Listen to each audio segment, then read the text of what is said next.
From win totals to player props, from division races to MVP debates, we've got eyes on every camp and data feeding 24/7, breaking down every angle across the league.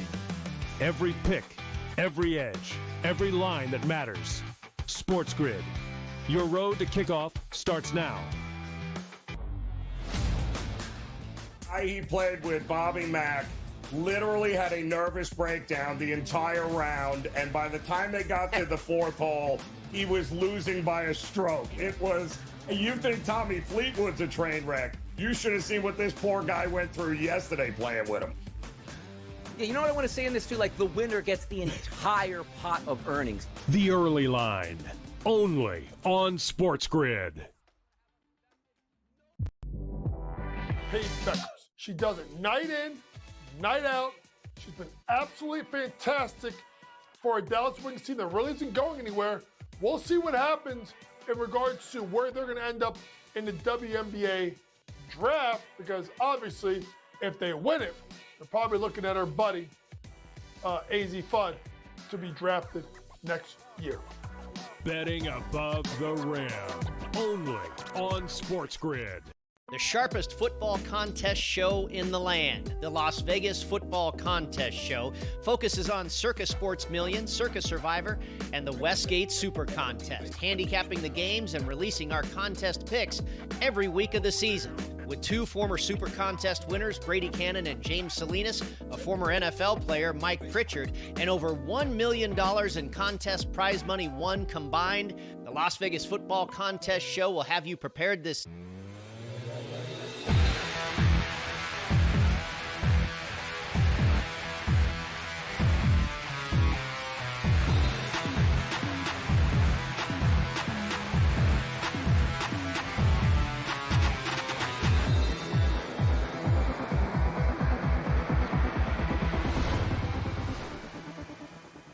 And welcome in. It is In-Game Live Game Day here on the grid. Scott and Gabriel Morency, hour number one of our 2-hour extravaganza right up until 10 p.m. Eastern Time, watching, analyzing, betting the world of sports. Little baseball tonight, some great series continuing, and WNBA games. So you know how we are with the ladies. When they say 8 o'clock, they mean 8:01. So I'm going to throw a couple plays out here. I'll explain later why I like them, and then I'll hand it off to you because I no doubt you probably have some NBA plays as well with Liberty and Phoenix Mercury tipping off here in like 2 minutes or so. So real quickly, I like Phoenix plus the points, 4.5. I'm going to go with Alyssa Thomas over 15.5 points and a triple-double. I'll explain why. And then let me go with John Kell Jones under 13.5 points. What's going on, my friend? How are you tonight? And do you have anything on this game? Yeah, big game tonight at the Barclays Center. Defending champion Liberty, a basketball team will have stumbled down the stretch, but have they found something in the playoffs here? I think the WNBA is sort of the one league, along with college, that home court, home field still matters. We saw that last night with Indiana and in Seattle pulling off the upset. But I understand, Scott, liking Phoenix plus the points. It's close. It should be really close. I like the Liberty tonight. And I tweeted about this last night right after during the WNBA games. It was like minus 140 on the money line. It's up to minus 190 right now. So I don't have a problem with your plus 4.5, but I think the Liberty are going to win this basketball game. I got the Liberty on the money line. I got the Liberty to back up a bunch of parlays. I got a future parlay with the Liberty in the sense that I played the Liberty with the Buffalo Bills on the money line tomorrow. And my solitary prop in this game was Jonquel Jones over 8.5 rebounds. And they are about to tip off right now, literally and figuratively right now. Yeah, that's why I wanted to throw that out there. I thought about that play. You know, I bounced around with her, Gabe, but I did the under 13.5 points, and it's rare. I don't play unders for the most part, right? But she's had 6 straight games of not getting 14 points, and 5 of those in single digits. So for whatever reason, she stopped scoring. She's done some rebounding. She had a monster rebound game, 12 rebounds last time. I thought, chance of her getting back-to-back like monster rebounds. So I went with the under 13.5 points. I went with Thomas for the over 15.5 points. She missed the layup at the end of regulation that would have won it for Phoenix, so she has to be kicking herself. So I'm thinking she's going to come out flying. And you know her. We've joked about this before, right? She has 8 triple-doubles on the season already. And then there were 7 more games in which she was 2 either points or rebounds rebounds, or a combination from getting 7 more triple-doubles. So when she doesn't get it, she comes pretty darn close, which makes you feel a little bit better. I mean, a loss is a loss, but it does make you feel a little bit better knowing you were so close. So I think you got an honest shot at her getting a triple-double at plus 260 tonight. She is a numbers machine. I just think that the home court advantage will be a difference. I think the New York Liberty's championship pedigree will be a difference for them tonight. I did stay, and listen, the Phoenix Mercury are a damn good team. I mean, it's funny because I picked the Mercury to win this series before the series started, but I've gotten cold feet, and I'm just sort of buying in that the Liberty can find a way to win this game. But a lot of people like the under tonight, Scott. Even though the total was 159.5, and I saw it went to 160, but speaking to a lot of handicappers and reading different numbers for this game, not a lot of people are running the window to bet the over, but I'll tell you what, it's been a pretty quick pace right now. Both teams are hitting shots in the first minutes of the game, unlike Indiana and Atlanta last night. Yeah, and don't even get me started with the Las Vegas game. We'll get to all that, but they had a 14-point lead. Gabe, it was just, I'm watching it and I'm just seeing 17-game win streak and a 14-point lead. Exactly. You're like, oh, yeah, they're going to wrap it up, but you know what it was, Scott? It's over, right? They stopped trying to score.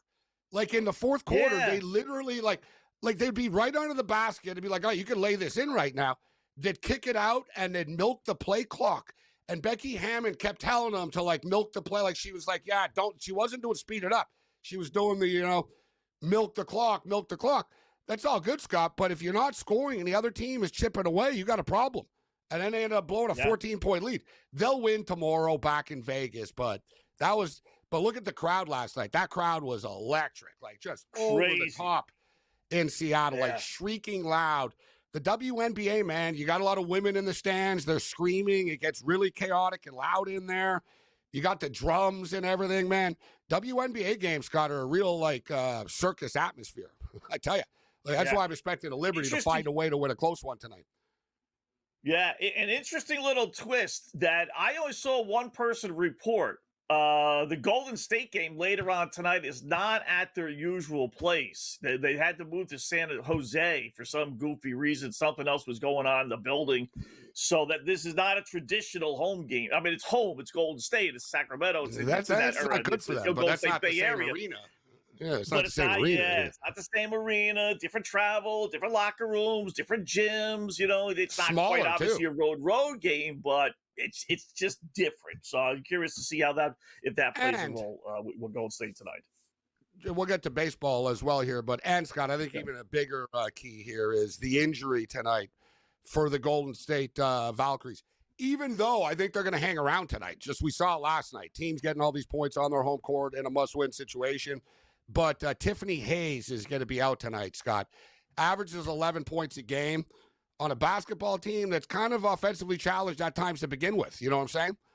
Like taking 11 points a game out of their starting lineup does not help the Valkyries. No. Yeah, because they're not exactly 100 point scoring teams. They like to score in the 70s and win games 70-65. So that 11 or change points means a little bit more to them than it does, a lot of other teams will say. Well, it's not the NBA where the Stars getting 30 points a game and stuff, right? The Stars getting 20 here. Yeah. You know what I mean? 22. Yeah. Like, you get 15 points a night, Scott, in the WNBA. You're really good. You know what I'm saying? Like, you're a solid contributor. It's only a 40-minute game. Averages. Yeah, it's only a 40-minute game. Yeah. So, all right, speaking of WNBA, that's part of our 5 on the line. Did a pretty good job last night. Time to see what we could do tonight. 5 on the line, 5 best trends for the seedings contests.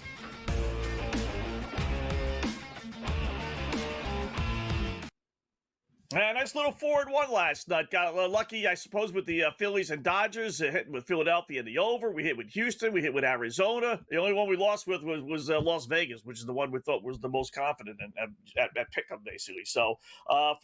We'll take it to 241 up, 173 down. So 68 games over 500 if you just play the trends. Here we go. We'll start with the WNBA. Liberty 8-1 under their last 9 games. Taking on Phoenix, just tipping off. Phoenix 8-2 under their last 10 games.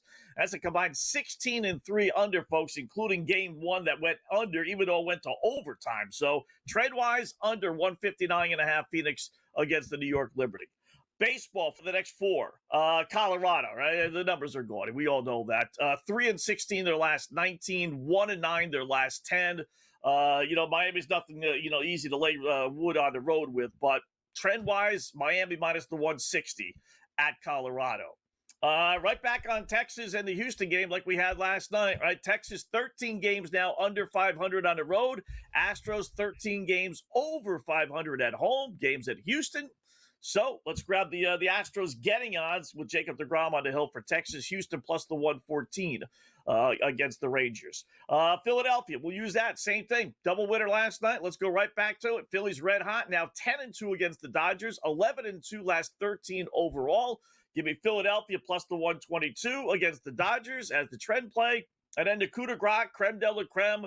Philadelphia and LA, boy, the overs keep on coming. 11-1 over their last 12 games in LA. It's up to 8 tonight with 7.5 last night, but that's still not a bad number. Over 8, Philadelphia, LA Dodgers. We'll get game thoughts when we come back. In Game Live Game Day on the Grid.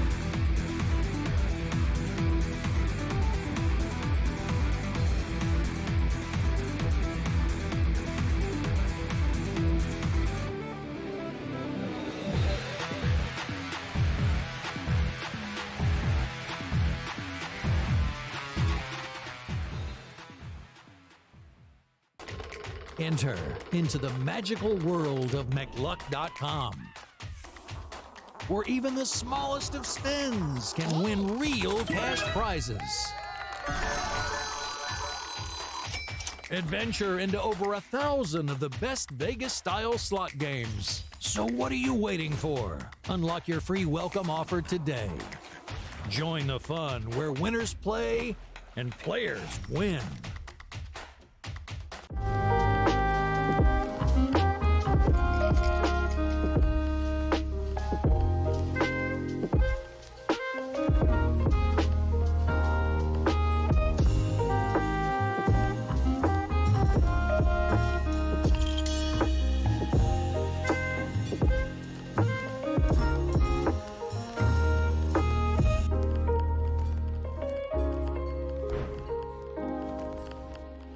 We're going to go through every single thing, and I've got a great team behind me that's going to help me get the job done. I want this to be the place that people come to. There is going to be an energy to game time decisions that you will feel night in and night out. We are going to hit every single one of those markets that you need to know about. We will have everything at our disposal, and we will use that to our advantage. There is not going to be a better place, I promise you, than Game Time Decisions. I'm Kevin Walsh. Tune in to Game Time Decisions weekdays on SportsGrid. This is the moment every fan waits for. The countdown's over. The road to kickoff has begun. Play is here to stay. I'm not going to name names, Kevin. From win totals to player props, from division races to MVP debates, we've got eyes on every camp and data feeding 24/7. Breaking every angle across the league. Every pick, every edge, every line that matters. SportsGrid. Your road to kickoff starts now.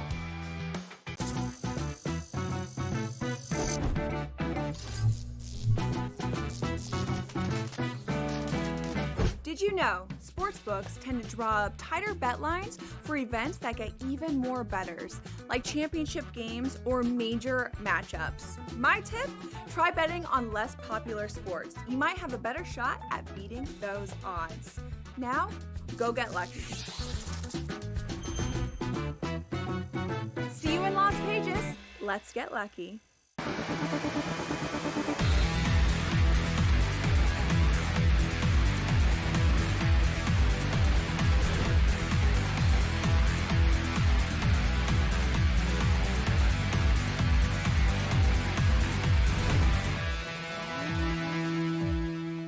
Welcome back. It is In-Game Live Game Day here on the Grid. Just underway. Scott and Gabe, our number ones. Just to recap the 5 on the line, as we always do, we're going to grab the under, trend-wise, under 159.5 Phoenix Liberty. Trend say Miami against Colorado because the Rockies are 1-9 their last 10. They do need one more win to break the tie for the worst record in the history of baseball. White Sox with 41, Colorado with 41.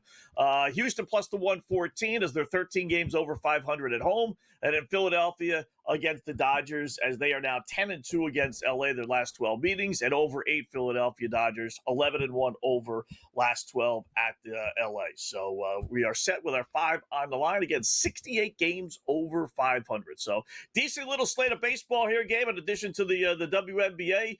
Obviously, I'm curious with the Red Sox and A's. A's have a couple of runners on. Red Sox lead 2-1. In fact, they have the bases loaded 2-1, top of the 5th inning. But I'll start with in order. Cleveland leading Detroit 1-0. And I'm watching MLB Network Radio, and we're all kind of considering watching radio, MLB Network, right? So they were wise to point out, if Cleveland wins tonight, they're only 4.5 back in the standings, 4 in the loss column, and they have 3 more games against Detroit in Cleveland next week.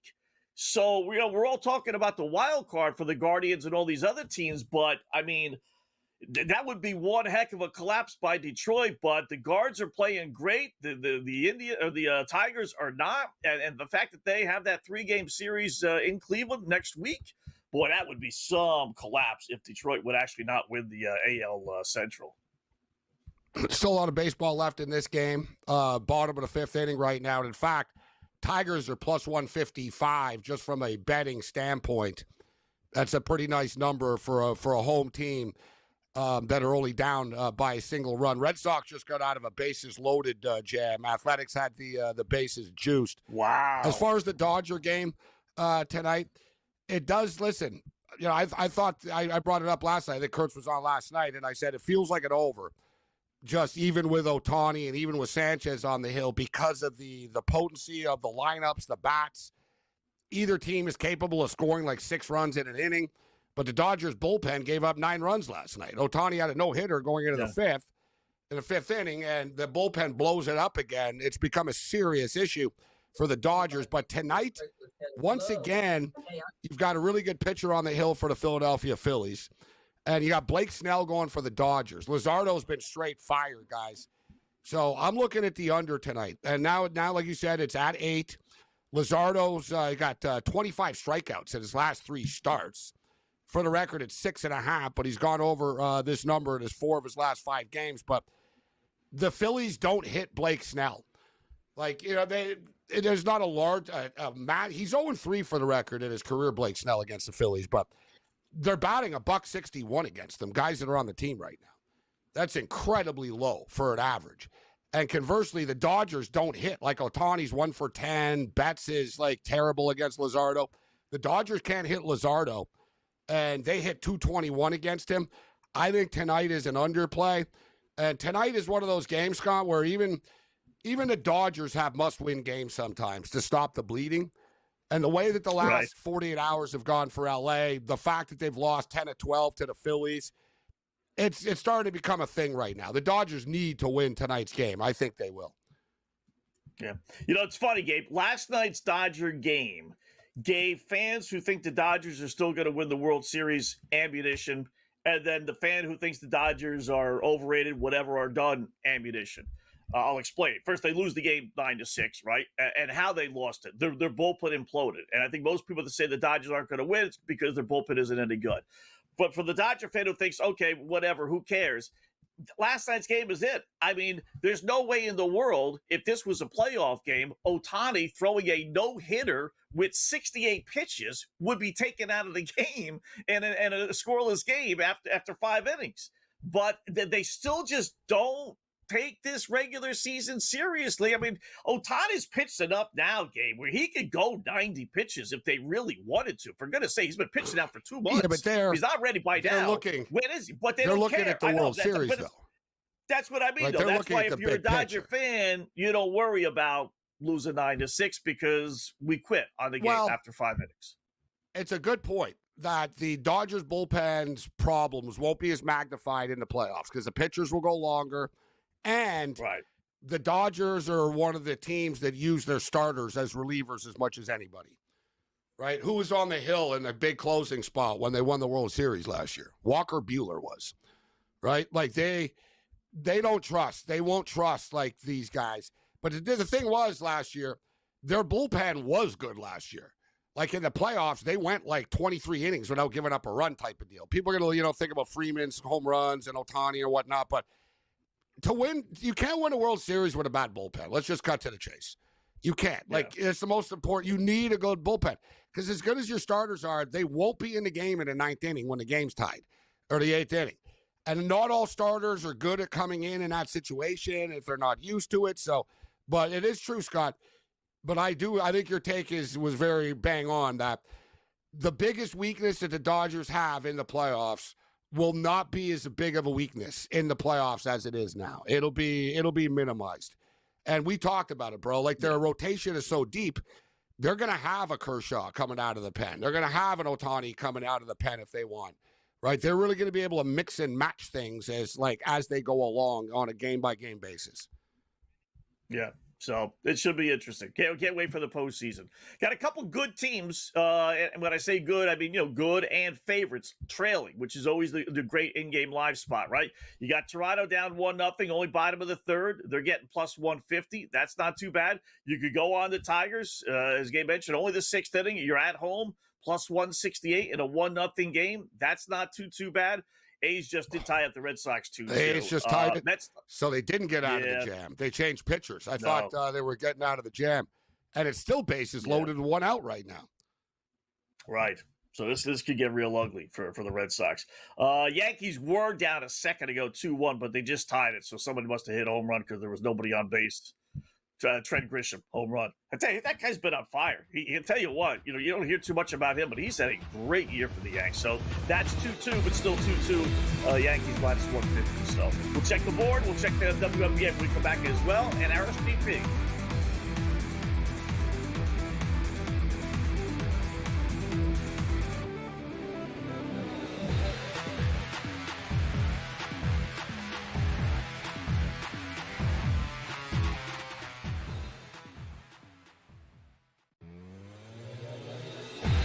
Pitch today. It's like 5 in the morning. We hammer it. He tells everyone, listen, I'm telling you guys, Esteban Loaiza is in no condition to pitch tonight. We all hammer it. We bet against the Toronto Blue Jays. We even went to the game, Scott, even. Esteban Loaiza, word of no lie, bro. He threw 8 innings, a one-hit ball. In-game live, only on SportsGrid. They trade Marina Mabrey, then they turn around, and then obviously they fire Teresa Weatherspoon, and it's been a hot mess. You go and, draft Cardozo and Reese, basically 2 of the same player, meaning bigs that can't step out and shoot. So it's a little bit of a clown show when you talk about the Chicago Sky. Betting above the rim. Only on SportsGrid.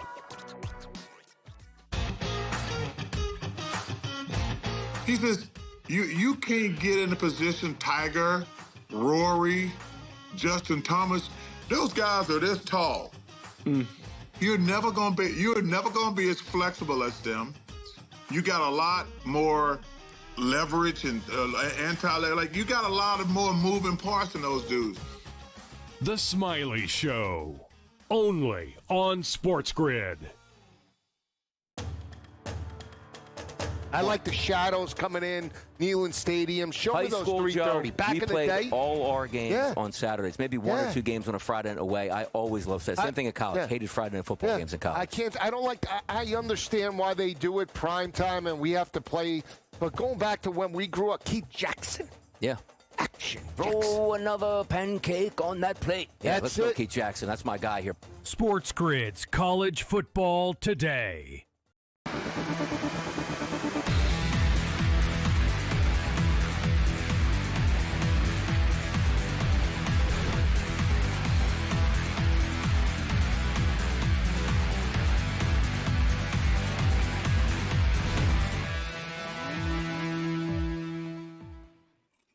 And welcome back in Game Live, Game Day here on the grid. Scott and Gabe, our number 1, third segment. Time for a little SGP same game parlay.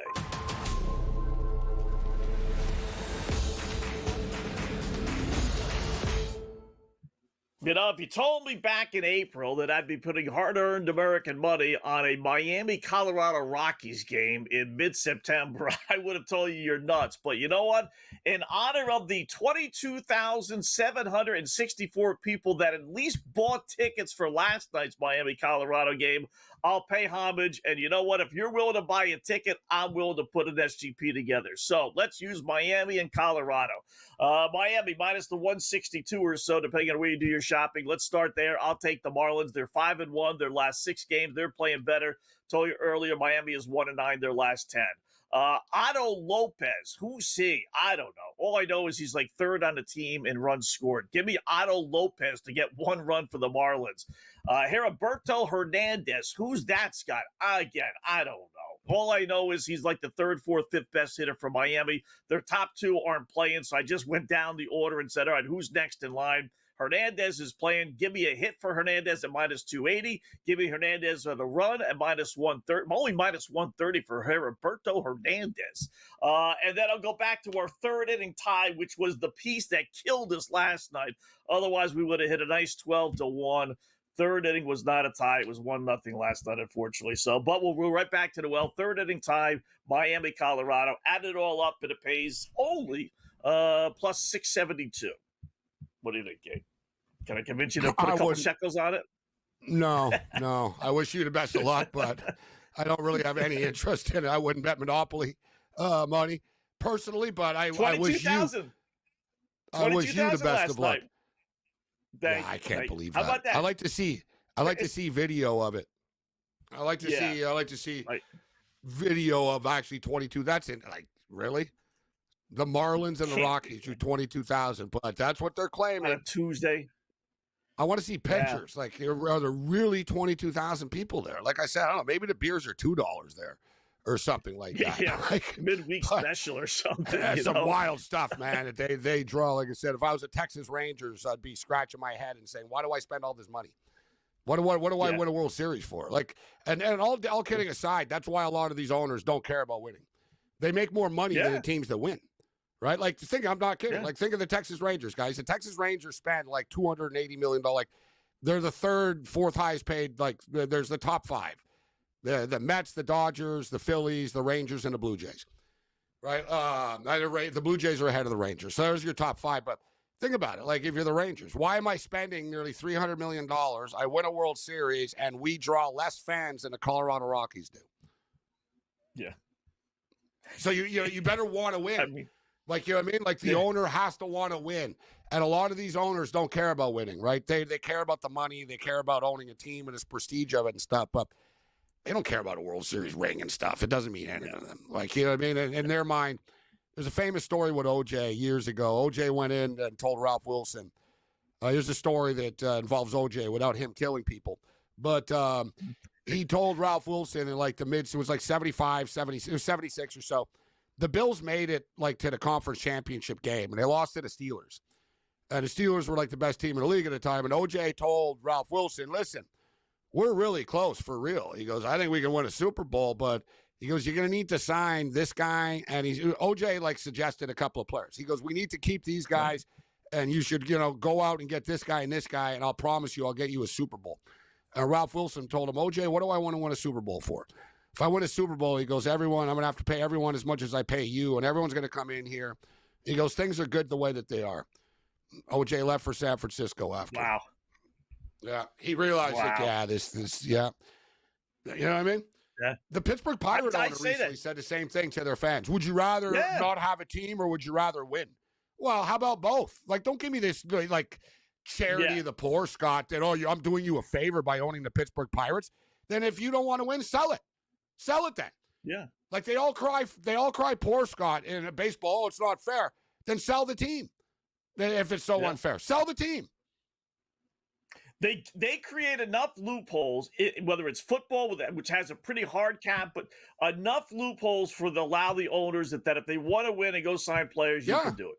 You get the fair money, you can make signing bonuses. The Gilbert guy that owns the Cavaliers, he said, I lost $300 million when I won the championship with LeBron. He goes, I make more money without LeBron. And he basically said, I got to pay LeBron all that money. And he goes, all of LeBron's buddies all that money. And he goes, I lost money. crazy.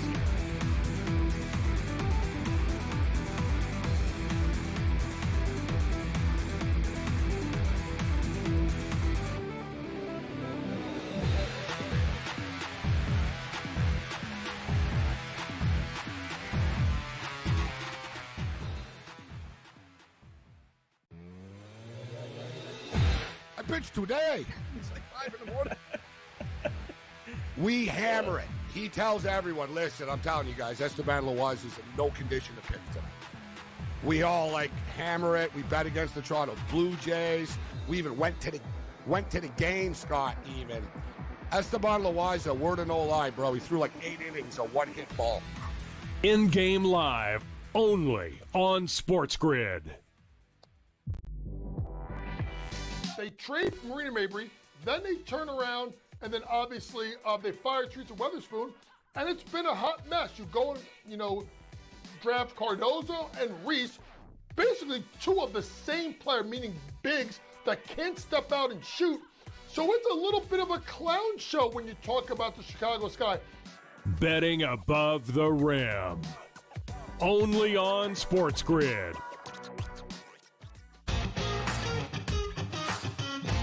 He says, you can't get in a position, Tiger, Rory, Justin Thomas, those guys are this tall. You're never gonna be as flexible as them. You got a lot more leverage and you got a lot of more moving parts than those dudes. The Smiley Show. Only on SportsGrid. I like the shadows coming in, Neyland Stadium. Show High me those school, 3:30. Joe, Back we in the played day, all our games on Saturdays. Maybe one or two games on a Friday night away. I always loved that. Same thing in college. Hated Friday night football games in college. I understand why they do it prime time and we have to play. But going back to when we grew up, Keith Jackson. Yeah. Action. Throw another pancake on that plate. Yeah, That's let's go, it. Keith Jackson. That's my guy here. SportsGrid's College Football Today.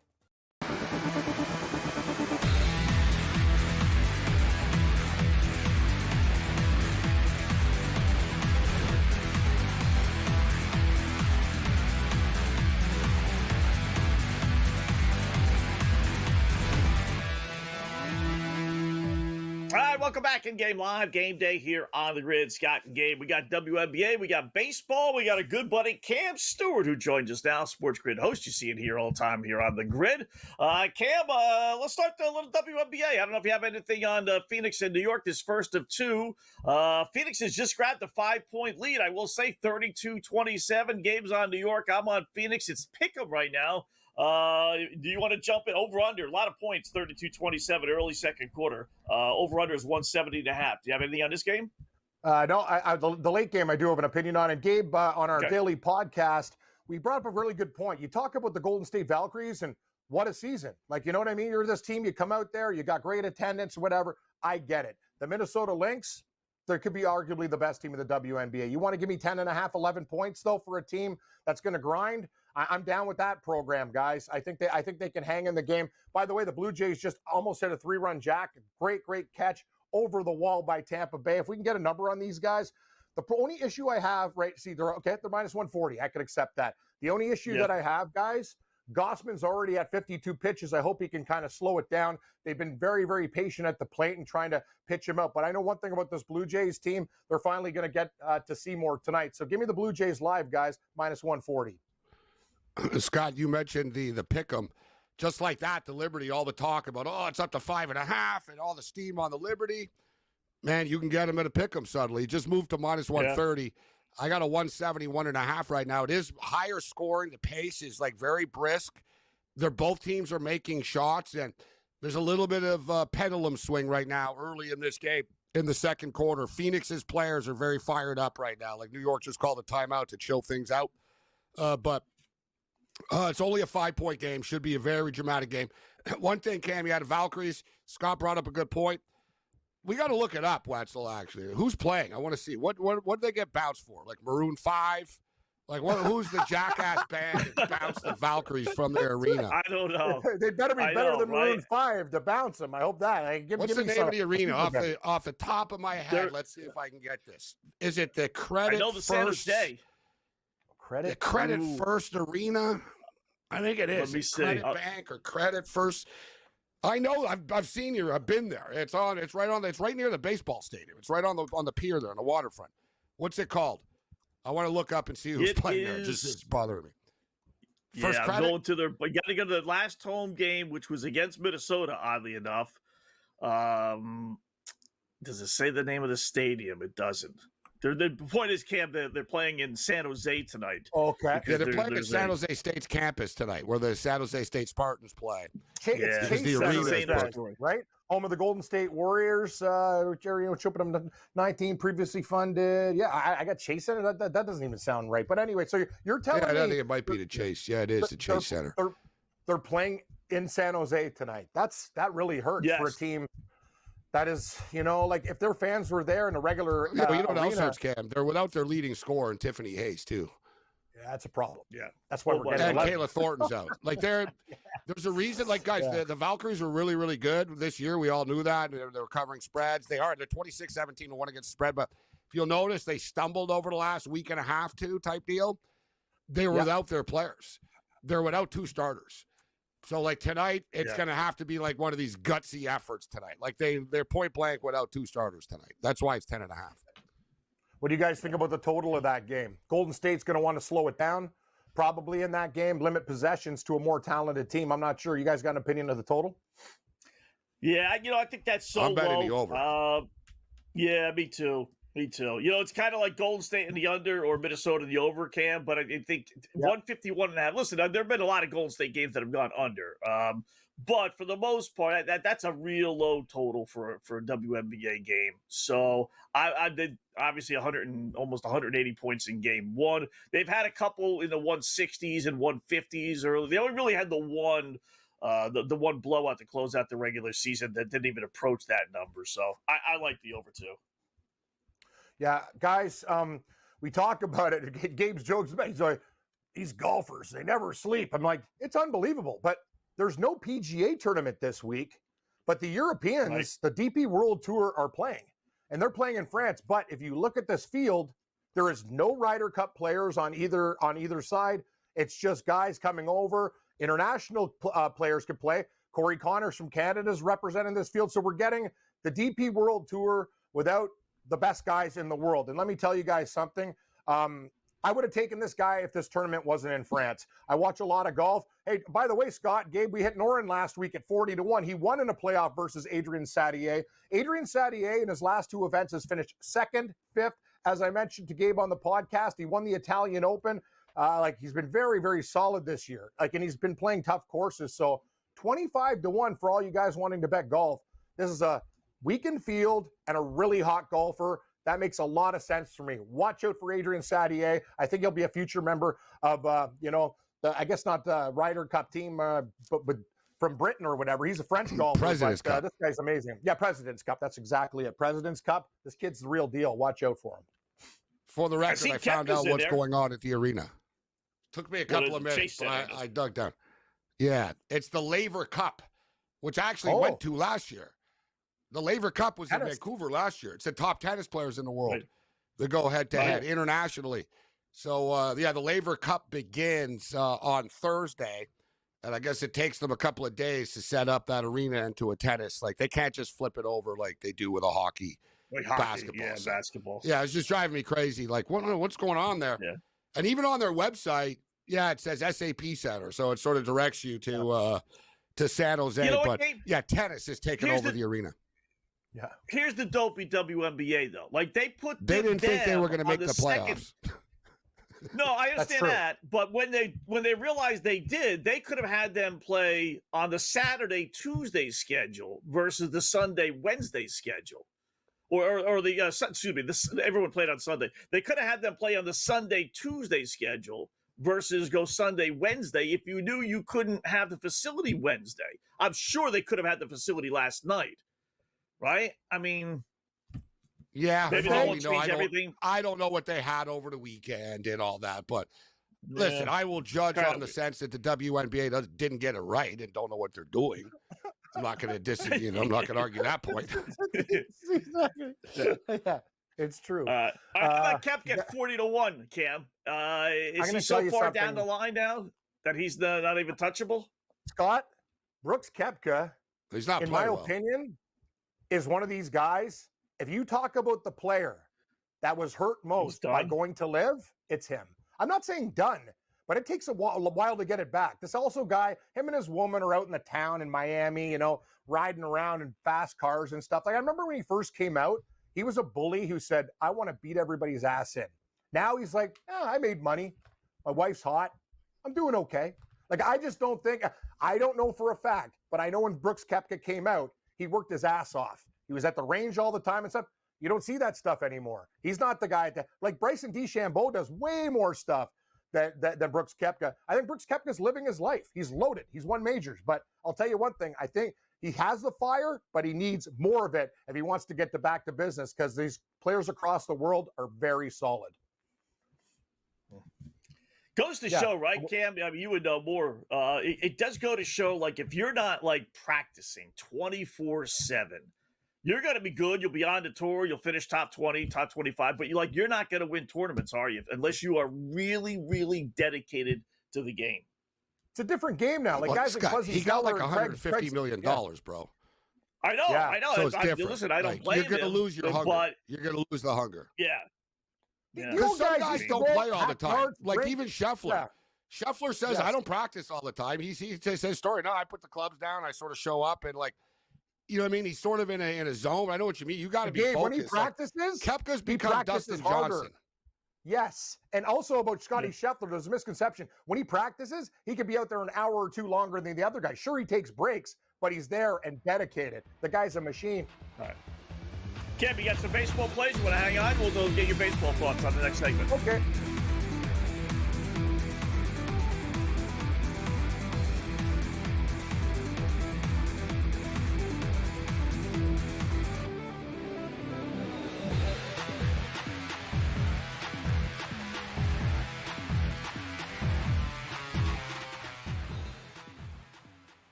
Pitch today. It's like 5 in the morning. We hammer it. He tells everyone, listen, I'm telling you guys, Esteban Loaiza is in no condition to pitch tonight. We all hammer it. We bet against the Toronto Blue Jays. We even went to the game, Scott, even. Esteban Loaiza, word of no lie, bro. He threw 8 innings, a one-hit ball. In-game live, only on SportsGrid. They trade Marina Mabrey, then they turn around, and then obviously they fire Teresa Weatherspoon, and it's been a hot mess. You go and, draft Cardozo and Reese, basically two of the same player, meaning bigs that can't step out and shoot. So it's a little bit of a clown show when you talk about the Chicago Sky. Betting above the rim. Only on SportsGrid.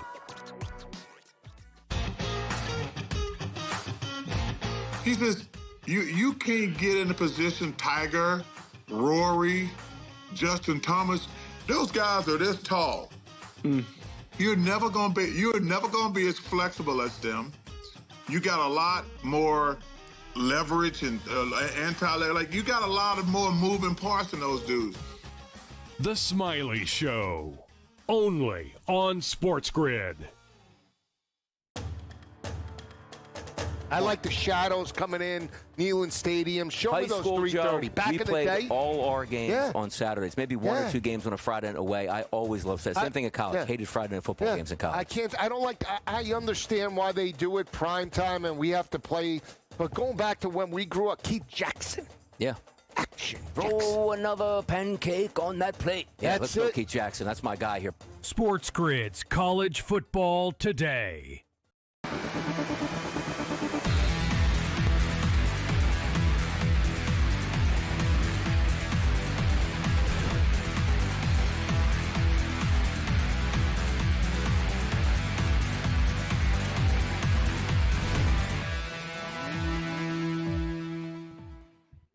All right, welcome back in-game live. In-game live game day on the grid. Scott and Cam and Gabe, we'll talk a little baseball here. I had a little momentary freeze there. I mean, which show is hosting here? Host so many. So, Cam, let's check out the baseball board here. They got some close games. Got some home runs being hit all over the place. Manny Machado, a grand slam. Soto just hit a solo shot for the Mets. You got Guards, Tigers. Where are you at tonight on the baseball board? I bet the Blue Jays live. I'm also I'm going to take a look here at I don't want to go to Minnesota Twins. They just locked it. They almost came. Do you guys see that game last night too? The Twins were down like 8 runs. They lost 10-9. Like they almost came back. So feels like a couple bullpens are going to be taxed right there. Other action right now. Wow, the Mets are losing again. That's unbelievable stuff. Tough game tonight. You got the Philadelphia Phillies and the Los Angeles Dodgers. Luzardo and Snell. It looks like a low total at 7.5, guys, but I think it could be a pitching duel right now. Not a bad price on Snell, who's been solid. Luzardo's ERA is inflated a bit, but he can be good. I lean under, and I lean Dodgers in that spot. Scott, I know you guys are going to cut my mic, but I think the Rockies could actually win tonight, too. The game's in a delay. They're plus 130. Wow. 1-9 they are, last 10. They need one more win to break the tie with the White Sox for the worst record. I'm sure they'll get it, right? I mean, no offense. Miami's pitchers, he's a gas can tonight. At least Brown is like, you know what I mean? He's more of a kid that could try to figure out. I know it's really, really hard betting on it. You want more, but I'm just saying it's a winnable ball game, but prefer Dodgers, Phillies under 7.5. Big series in the West. Astros lead the Rangers 2-1, top of the second inning. Jacob deGrom on really, for all intents and purposes, it's kind of like do or die for the Rangers. They made a nice little run. They got within a game and a half, maybe 2.5, but they've lost a couple. They can't win on the road, Cam. They're 13 games under 500 on the road. It's amazing. They're just veteran team. You know what, it just made no sense all season. And Gabe, I think it's a good price on Texas right now. You're getting plus 122. The last time I saw Javier pitch, he got rocked by the Jays, but I know like it was just one of those like rare starts. But deGrom is pretty consistent, and you're getting Texas as a dog. That's something I would play live. Plus 125, I see here on FanDuel. They just locked it up, but I think Texas could be live out of all the games going on right now. I think we're only in the top of the second inning. Yeah, they're getting plus 134 now with another out. Yes, Texas would make the card. The Phoenix Mercury have just taken a 15-point lead in this game. They are punching the New York Liberty in the mouth, and I think they're going to the free throw line right now, looking for more. You know, I can't believe this. I thought Phoenix was going to win the series. I was like, New York will handle this. They're going to finish it off, even though I don't really like this team. And everything we thought, Scott, about the New York Liberty, they look tonight. They look old. Right. Brianna Stewart's falling all over the place, missing shot, turning the ball over. Phoenix, and listen, Phoenix are young, but they're flying around. They've got a swag. They're talking smack to the Liberty players. Like, it's one of those watching the game like, oh, my God, I'm on the wrong side again. Like, this is just painful watching this right now. Still a lot of basketball left, but wow. The Liberty went all the way up to like 4.5, 5.5 point favorites, guys. New updated number right now. It's now, there's a 19-point deficit. It's 49-30. And the Phoenix Mercury are minus 12.5. In-game total, 170.5. Wow. Right now. The Liberty are plus 750 on the money line to come back. They're down 19. By the sound of your voice, Morency, it looks like your trigger finger's getting a little bit hot. You're thinking about hitting plus 12.5. That's a lot of points. No, I'm done with this team. We're up 19. 19. I gotta hope there's a bunch. I gotta hope that I can get this over that I hit. I just hit an in-game over to 170.5, like big. So I gotta hope that I can hit this to salvage this. New York's got 5 points in the second quarter, and there's less than 3 minutes left. It's 24-5, Scott. 24-5. Yeah, 5. 24-5. This was 25 all after one. What? Wow. I mean, and SQ has 5. Jones has 7 at least. Where's Stewart? Stewart's got 2 on 1 of 4 shooting in 12 minutes. She's not at 1 rebound. She's not even like there. Yeah. Scott, Gabe, this might sound crazy, and we'll have more picks on Friday, but I've already pulled the trigger.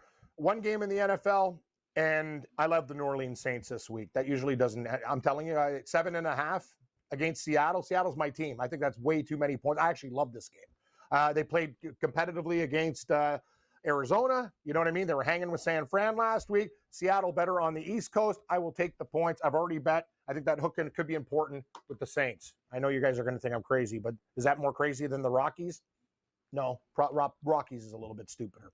But I really like the Saints. Yeah. Seahawks have struggled at home over the last couple of years, but they've been underdogs a lot for the most part. Like, they're now 1-7. So they lost the first game of the year against San Francisco. They're now 1-7 their last 8 home games as an underdog.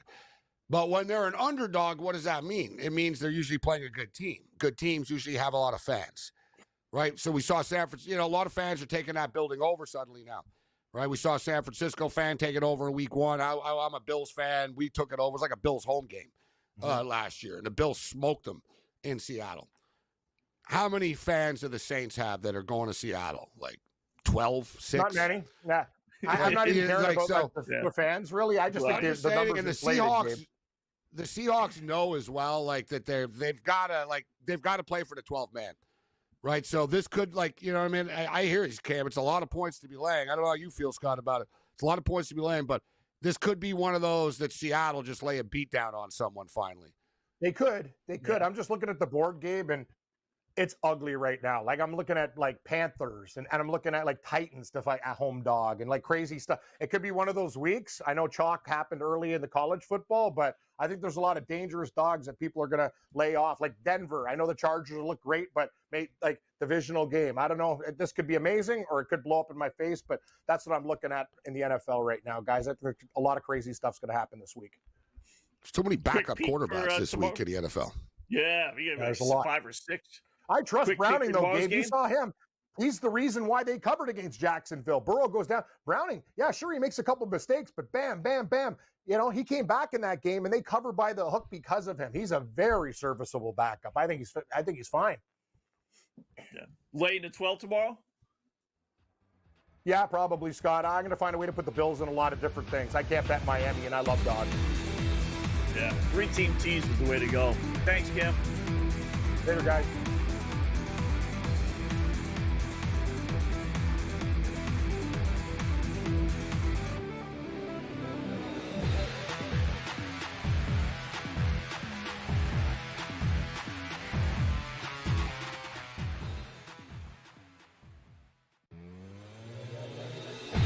I pitched today.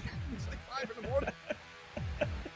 We hammer it. He tells everyone, listen, I'm telling you guys, Esteban Loaiza is in no condition to pitch tonight. We all, hammer it. We bet against the Toronto Blue Jays. We even went to the game, Scott, even. Esteban Loaiza, word of no lie, bro. He threw 8 innings, a one-hit ball. In-game live, only on SportsGrid. They trade Marina Mabry, then they turn around, and then obviously they fire Teresa Weatherspoon, and it's been a hot mess. You go and, draft Cardozo and Reese, basically 2 of the same player, meaning bigs that can't step out and shoot. So it's a little bit of a clown show when you talk about the Chicago Sky. Betting above the rim. Only on SportsGrid.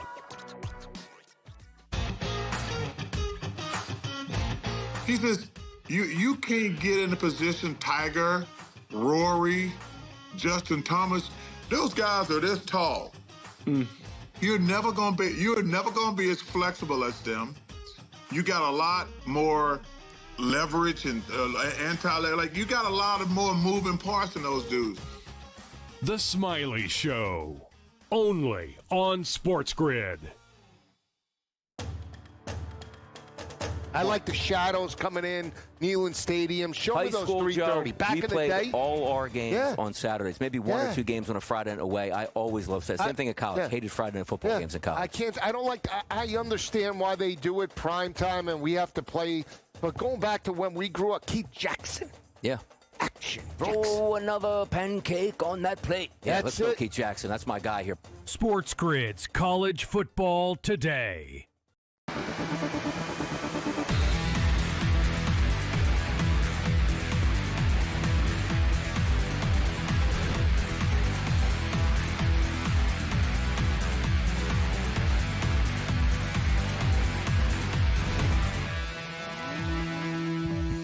right, welcome back in Game Live. Game Day here on the Grid. Thanks to Cam Stewart for joining us as he does every Wednesday and Friday. Last segment, hour number 1. Time for our Black Cloud Play of the Day.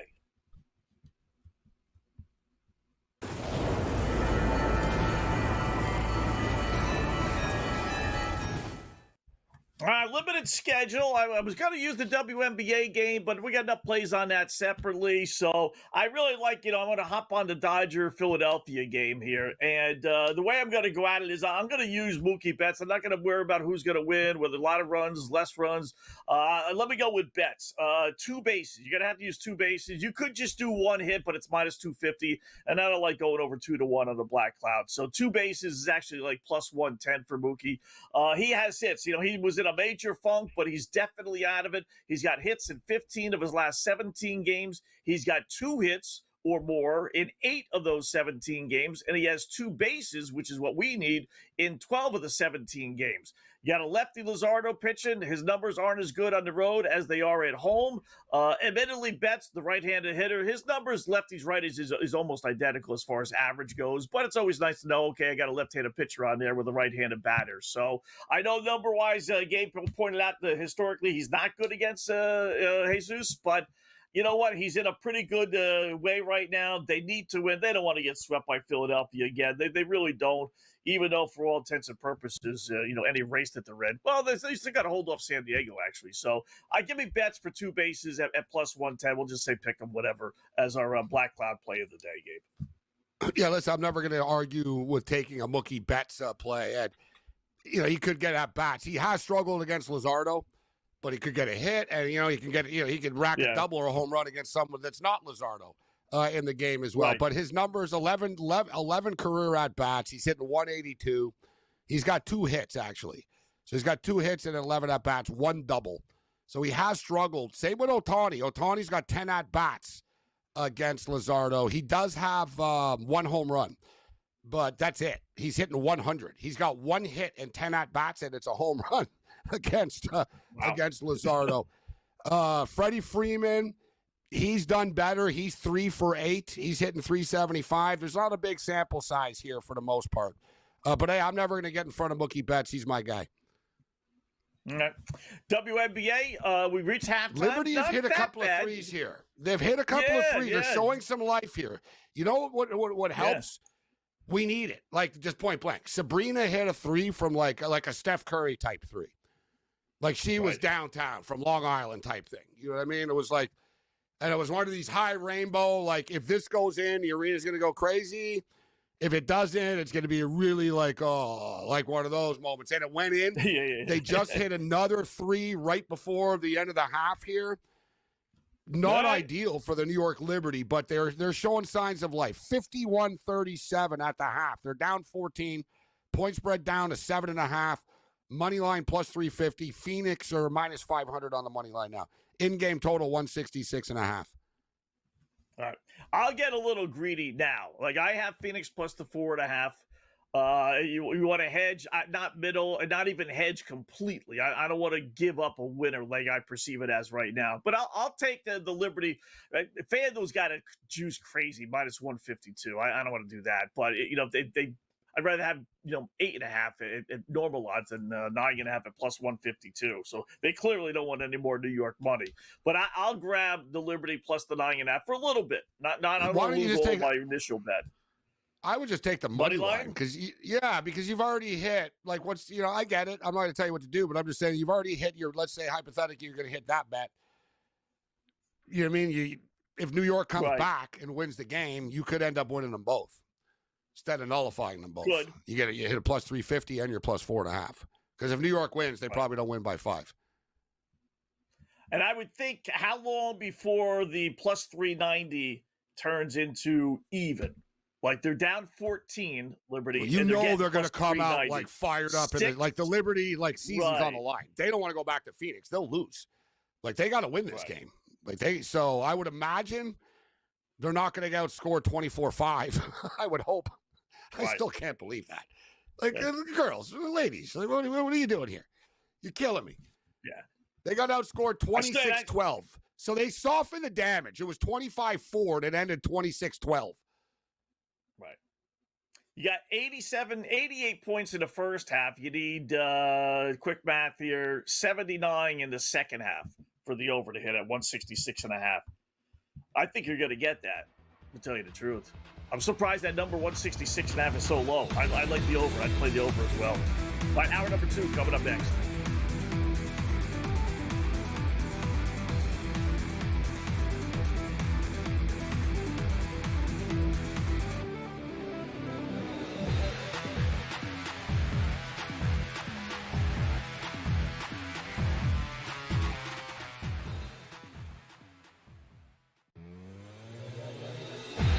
Pitch today. It's like 5 in the morning. We hammer it. He tells everyone, listen, I'm telling you guys, Esteban Loaiza is in no condition to pitch tonight. We all hammer it. We bet against the Toronto Blue Jays. We even went to the game, Scott, even. Esteban Loaiza, word of no lie, bro. He threw 8 innings, a one-hit ball. In-game live, only on SportsGrid. They trade Marina Mabry, then they turn around, and then obviously they fire Teresa Weatherspoon, and it's been a hot mess. You go and, draft Cardozo and Reese, basically 2 of the same player, meaning bigs that can't step out and shoot. So it's a little bit of a clown show when you talk about the Chicago Sky. Betting above the rim. Only on SportsGrid.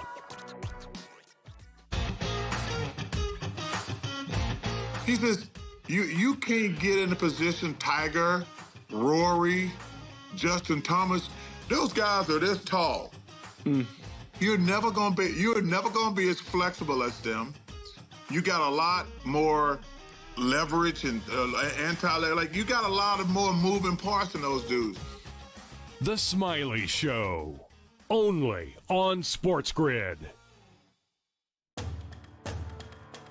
I like the shadows coming in, Neyland Stadium. Show High me those school, 3:30. Joe, Back we in the played day, all our games on Saturdays. Maybe 1 or 2 games on a Friday night away. I always loved that. Same thing in college. Hated Friday night football games in college.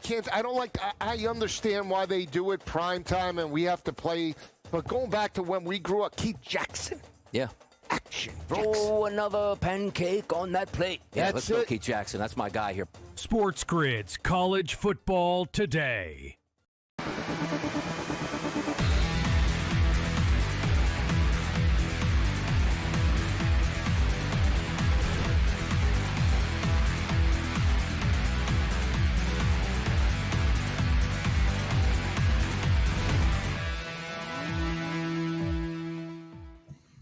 And welcome in. It is in-game live game day here on the grid. Hour number 2 of our 2-hour extravaganza. Scott and Gabe till 10 p.m. Eastern time. Got a full slate of baseball, some key games, got some comebacks, some good teams that are trailing, some betting opportunities, and we got WNBA at the half.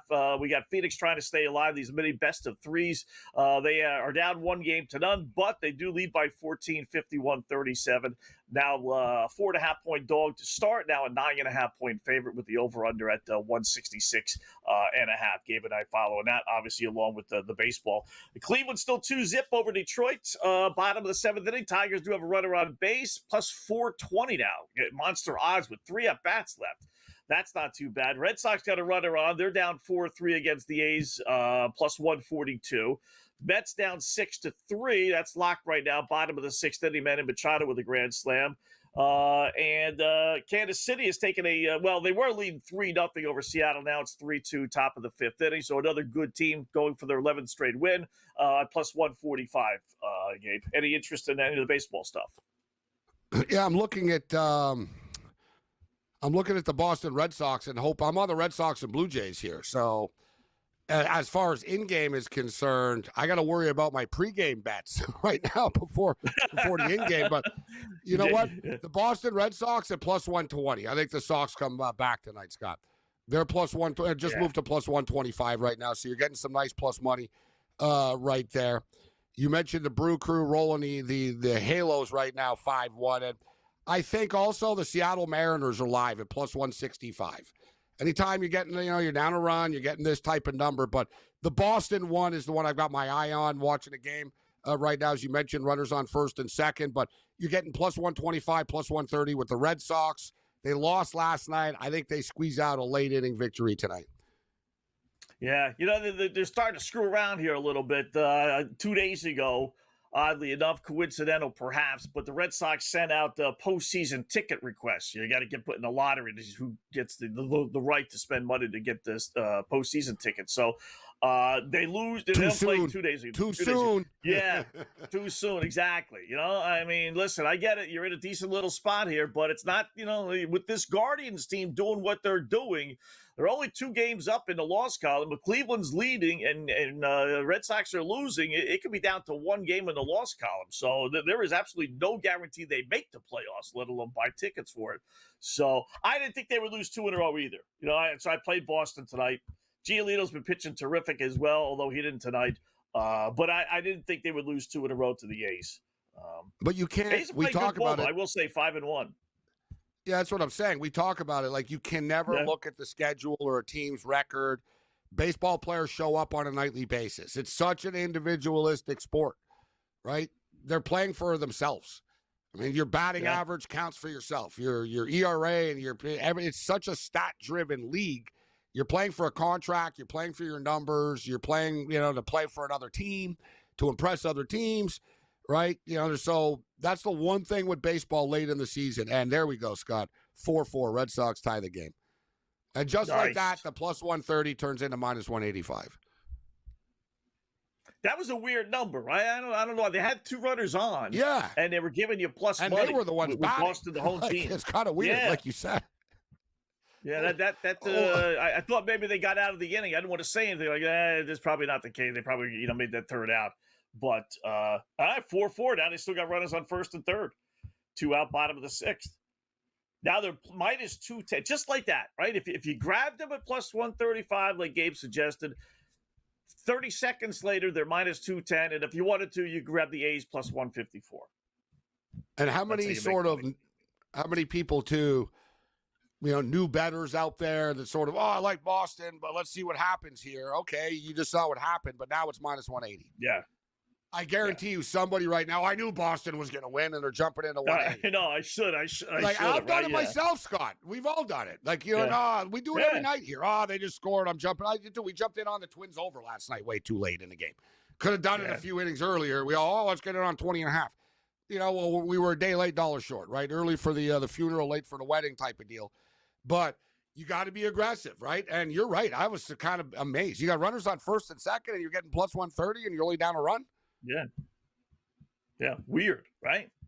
I'll give you another one now. Listen, they haven't won the game yet, though. But from a betting perspective, we got the better number. Yeah, for the bet, yeah. And if you wanted to, you get positive money on both sides, which is, the way to go. The other one would be the Mets. Listen, it's bottom of the 6th, so they got 4 bats left. Padres bullpen is very good, though. I will say that. But the Mets are plus 750.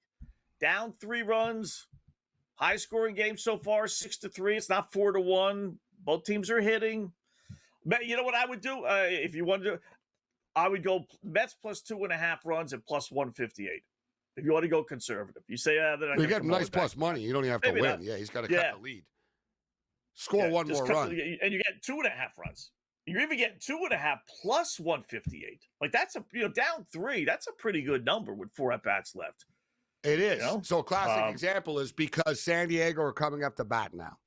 So let's keep our eye on what the 2.5 is after. It won't be, it'll be like minus 115, right? As opposed to the plus 160 right now. So if you like that, you got to jump in now and believe that the Mets are going to mow them down in this inning, come back and score a run. And you get a nice plus 160. And you don't even have to win the game. It's you can lose the game by 2 runs. 6-4. We did hit the Twins last night. We did hit the Twins plus 2.5 last night. Remember when they were down? We said, all right. They ended up making it 10-9. I'm a big fan of the plus 2.5 run in game. I can't. I'm a big fan of that. Same with hockey. I love taking plus 2.5 in game with a hockey team. Yeah, the ebb and flows. The chances are that they'll come back and make it, especially the home team. Especially in this case where it's not like you're the road team and you now have 1 less at bat. You batted. So now you have the home team's got 3 at bats left. You only have 2. No, Mets made out into 6, but you still have 3 at bats. And then in San Diego, you got your last crack at it too. Yeah, you got the last crack at it in the bottom of in the bottom end of it. to even just squeeze out one of those, garbage type runs. Still 1-1 in Tampa right now. Vladimir Guerrero was up in a 1-1 game. The Blue Jays do have a runner on first base, and there's nobody out right now. We'll see if who Seymour's on the hill here for the Rays. I'm on the Blue Jays in this game. They were short favorites. It was like I think it was minus 130 tonight. Yeah, 130. I was surprised it was that low. Yeah, Gossman's been really good Tampa too. Bay. Yeah, he's been another one. Gossman's been pretty damn good. But yeah, Scott, here's another kid, whatever, that no one knows who he is. That's jamming up the Jays right now, right? Yeah. The Jays do have 4 hits. They do have 4 hits, but this is a good opportunity for the Jays to, take the lead in this game. They're still 130 right now. And Guerrero just I smoked it, but it was caught by the left fielder. So it's 135 right now if you want to get the Jays. Ian Seymour was the pitcher. He's pitched a little bit this year, but he's a reliever. So it was supposed to be a bullpen by committee, but he's actually started like the last 3 or 4 where they let him go 5 innings. But it's Ian Seymour, right? Whatever. And here we are in a 1-1 game in the 6th inning. Yeah, in the 6th inning. He's battling one of the best pitchers in the league in Gossman. You know what I'm saying? Yeah. It's the way it goes. Good hitting team in Toronto. Toronto's playing great, going for their 7th straight win. Tampa Bay's falling off the mat. The chances now that they're all but done. With a 7.5 back with like 11 left. Tell you, man, when hitters haven't seen a pitcher, man, that stuff's real, Scott. Like if the pitcher's good and the hitters haven't seen him, the pitcher has a massive advantage. Massive. It's amazing. Amazing. All right, in-game live continues here on the Grid.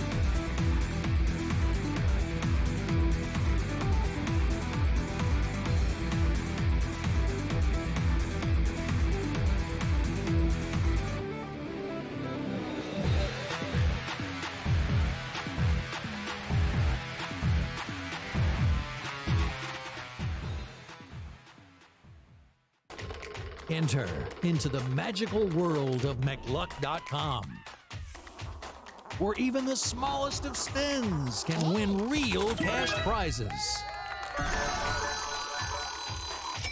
Adventure into over 1,000 of the best Vegas-style slot games. So what are you waiting for? Unlock your free welcome offer today. Join the fun where winners play and players win.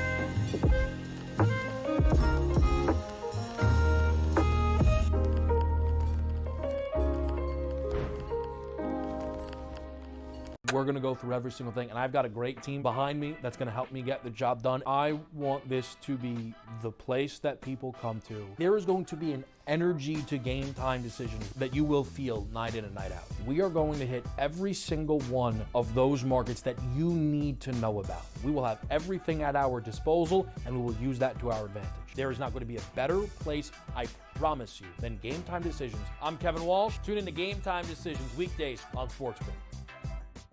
This is the moment every fan waits for. The countdown's over. The road to kickoff has begun. Play is here to stay. I'm not going to name names, Kevin. From win totals to player props, from division races to MVP debates, we've got eyes on every camp and data feeding 24/7, breaking down every angle across the league. Every pick, every edge, every line that matters. SportsGrid. Your road to kickoff starts now.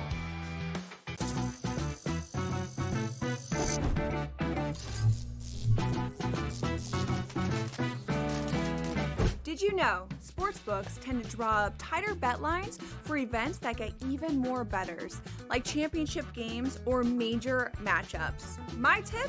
Try betting on less popular sports. You might have a better shot at beating those odds. Now, go get lucky. See you in Las Vegas. Let's get lucky.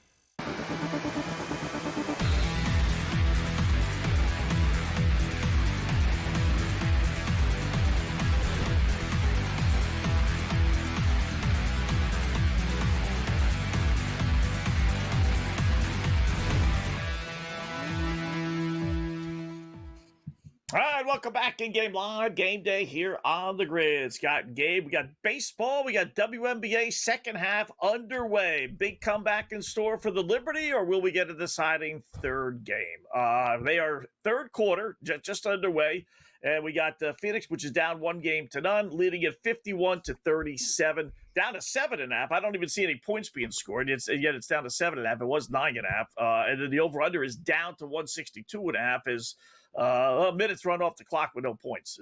That's why. So I still think we're going to get to 170 points. So I'd wait a little bit to see that 162, maybe get into the 150s game, but I don't see the scoring stopping. Certainly can't stop for the Liberty. They're down 14 points, right? You know what? There hasn't been points to start this quarter. I'm watching it, though. The reason why, there's been 3 fouls already. There's definitely a defensive intensity to start the second half here from both teams, right? They have dialed it up, but they're racking up the fouls. So, yeah, they're not scoring right now, but they're going to be in a bonus pretty quickly here. There's another foul on New York. I think New York got 3 team fouls in the first minute and 13 seconds here. So, like, they're definitely trying to get more aggressive with Phoenix. You know, we could be in a lot of trouble here, though. The game's slowing down suddenly, so hopefully this picks up for my in-game over. But as far as the Liberty are concerned, Scott, the Phoenix Mercury this year, 10-0 when leading by 10 or more at the half. So they haven't blown a double-digit lead at the half all season. Wow. I'll give credit to FanDuel. They're pretty smart. I was going to play the under Brianna Stewart, thinking that, all right, listen, she has this knee injury. It's a 14-point lead at the half. You know, this thing gets to 20, they may just pull her, right? Best of 3, you never want to do that. But with someone with a knee injury, and as important as she is, right? So I'm thinking, I'll play a little hunch game on her under, right? They don't have her listed anymore. They're thinking the same thing I'm thinking. She only has 2 points. She's played 13 minutes, but I just wonder if this thing hovers around 16, 18 points, you know, the deficit, would they risk her in a game knowing that, you know, they're going to obviously need her for a game 3? So they're not listing her numbers. She's right on now. the floor. She's on the floor right now. She seems to be laboring a bit. She really hasn't played well tonight. And that, you know, New York offensively, they're just not hitting anything to start the second. They haven't scored a bucket yet, so they're down 53-37, and this total really is plummeting. You know, it's only 10-minute quarters, Scott. It's the one thing is an over better when you're betting the WNBA. That clock ticks fast, man. Right? Like, you know, you don't feel like, you know, I mean, you're watching a game, you don't really worry about it. You're like, no, there's a lot of time left. And you sort of look up, you're like, man, there's only 4 minutes left in the quarter, actually. Like, it does go quickly. I'd rather have like college, like 20-minute halves seem a lot longer to me than 2 10-minute quarters. Yeah. You got a 20-minute, Yeah, because I got 14 minutes left. It's like, I got the whole second half left. But if you're down to 4 minutes in the third quarter, it's like, all right, this shouldn't they just go to 48? There's been talk about it, of them going to 48-minute games. Yeah. I mean, listen, there's a lot of rules. With the basketball is smaller, obviously the game is shorter. The timeouts are all different. Challenges are a little different. The fouls are different. And they reset in the fourth quarter. Like they don't carry over in the half. They reset in the quarter. Yeah, it's a little goofy. It is. Maybe if they just but these are all rules that we dislike more when we're losing bets. If we were rolling right, I'd be like, I don't care. Whatever. Yeah. When you're losing, you're like, that's a stupid rule. It goes too fast. I do. You know, I rep girls' high school basketball, so I know like they use those rules for the most part. So there are some differences, like you know, boys basketball, NBA you can, but boys basketball you can't advance the ball. Girls basketball you can for whatever reason. It's 20 points now. Yeah, no, you're right. I was wondering about like last night with Vegas when they did that. They got the ball at the they were able to advance it, but. We thought, Scott, all right, New York will come out. They'll show us more in the second. They got to come out with some desperation. They cut the lead to 14 at the half. And what happens? Exact same thing. Wow. They're getting punched in the mouth. And the third quarter starts off 6-0. Through nearly 4 minutes, the New York Liberty have not scored a basket, and the total has fallen to 157.5. What a putrid display by the New York Liberty tonight. Yeah. I'd be careful. Like I said, you got Stewart, who's got a knee injury. You got an SU who's got an ankle injury. You wouldn't normally ever think, no matter what the score, you'd give up a game at a best of 3. But when you have those injuries, so that's why normally I'd be all over the Liberty and suggest that, even though I'm on Phoenix. But now I'm starting to think you're in that no man's land. 20 points, so I really want to risk. We got to play 2 days from now. We got to hop on a plane, fly all the way to Phoenix. I got a knee injury over here. I got an ankle injury over here. So even with the over, I'd be a little careful. Although I still think even with the subs, they could get tap the 157. out. They could. I know. It's a good point. Like before, it was like Breanna Stewart tapping out. Now the whole team will probably just tap out and say, all right, we got one more game left in Phoenix. But this Phoenix team has a lot of confidence. They lost in overtime. They're drilling them in New York right now. It's going to be a big-time advantage. But Breanna Stewart's health clearly is far from 100%. Let's just be real. They're falling apart, this team, suddenly. Like, they had to win this game tonight to sort of, stop the bleeding in a sense. It was almost like they were given an opportunity of not a free pass, but we know they're not great. But they stole that first game, right? And it's only a 3-game series. They really had an opportunity tonight to kind of pull a quick one and advance into the next round, but it looks like reality's catching up to them. Yeah. It's amazing. Phoenix, 10 minutes ago, Gabe, literally 10, 15 minutes ago, was 25-1 to win the championship. And now that they've extended the lead a little bit, it's down to 16-1 on FanDuel. I mean, they drop even championship odds. By the end of the night, it'll probably be 12-1, 10-1. Like, the game's not even over yet. Yeah, but you're probably right. So it's amazing how they don't miss a beat on any of this stuff. They do some of the stuff they do keep an eye on. So yeah, it's down to 16-1. Now I still think that's a halfway decent number, especially if you got Minnesota like I do, which is why I bet it the other day, because I really did think Phoenix was going to win tonight. I certainly one thought they thing were with gonna Phoenix that they can score, right? So you see some of these other teams, they're kind of like offensively challenged. Golden State's an underdog, but they're offensively challenged. Atlanta offensively challenged. Phoenix are not offensively challenged. These girls push the pace. Yeah.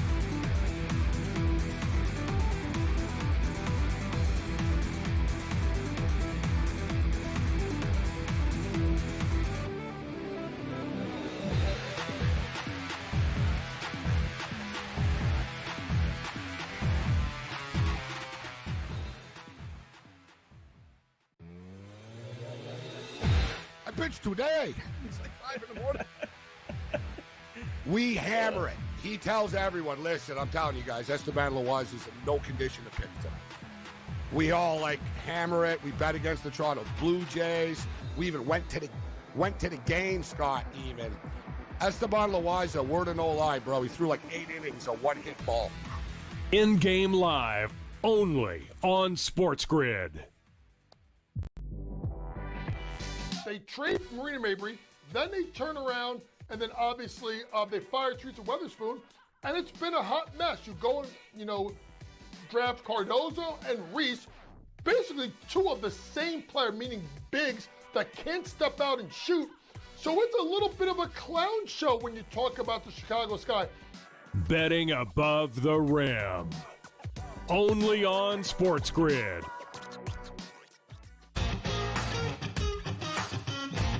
He says, you can't get in a position, Tiger, Rory, Justin Thomas, those guys are this tall.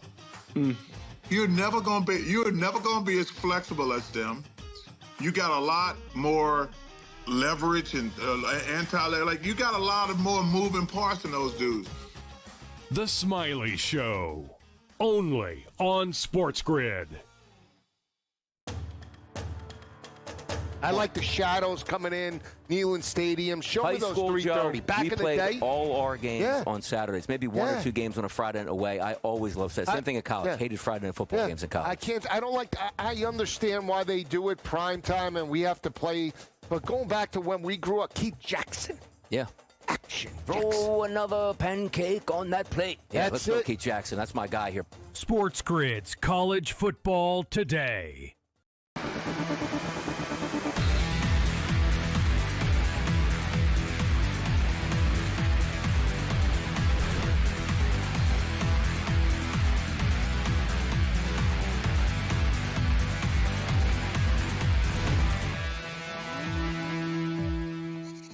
All right, welcome back in Game Live, Game Day here on the Grid. So a little WNBA, some baseball stuff. I misspoke. I thought New York had 34 points, but Gabe pointed out, they had 37 at the half. So they finally got 2 free throws, Gabe.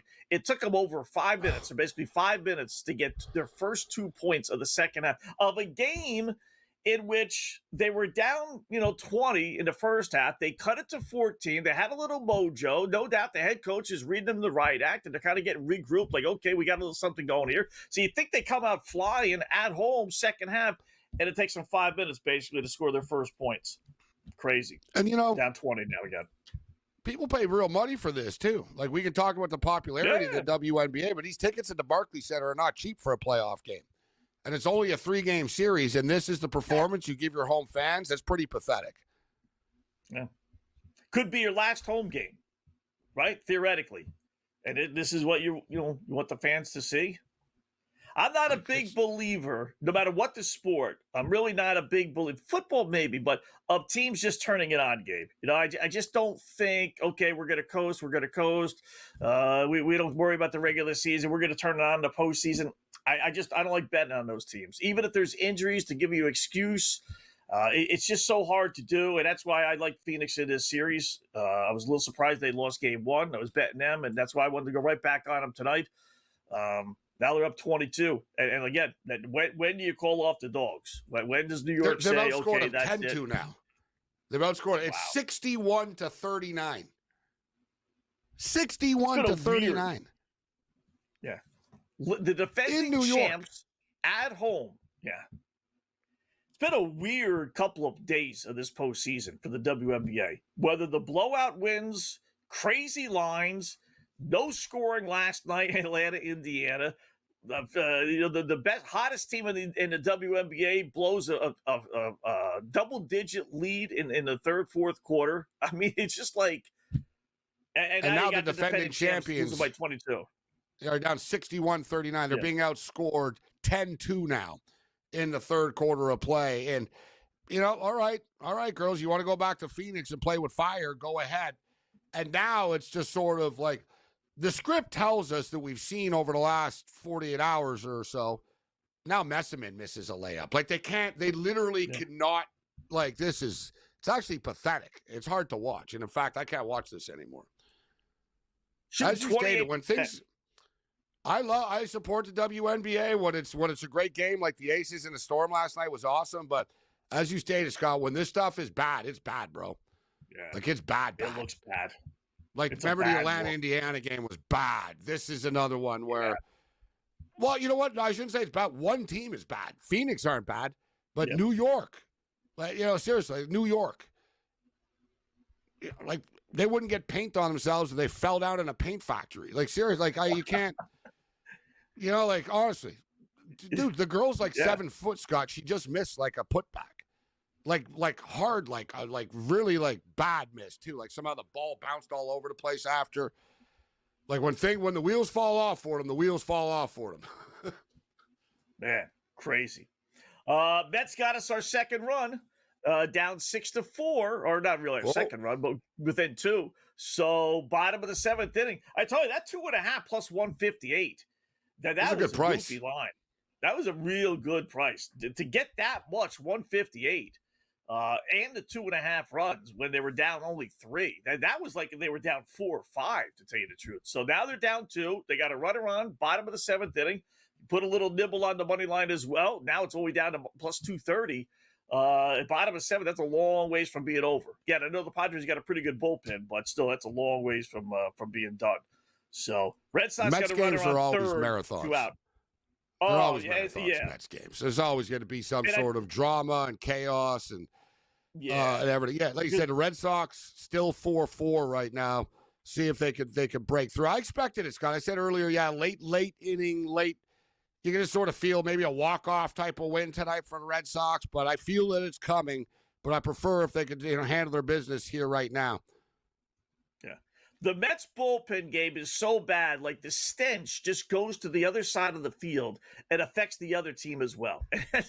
They just have such crazy games because I blame it all on the Mets bullpen, even though they're not the ones that are blowing it tonight so far.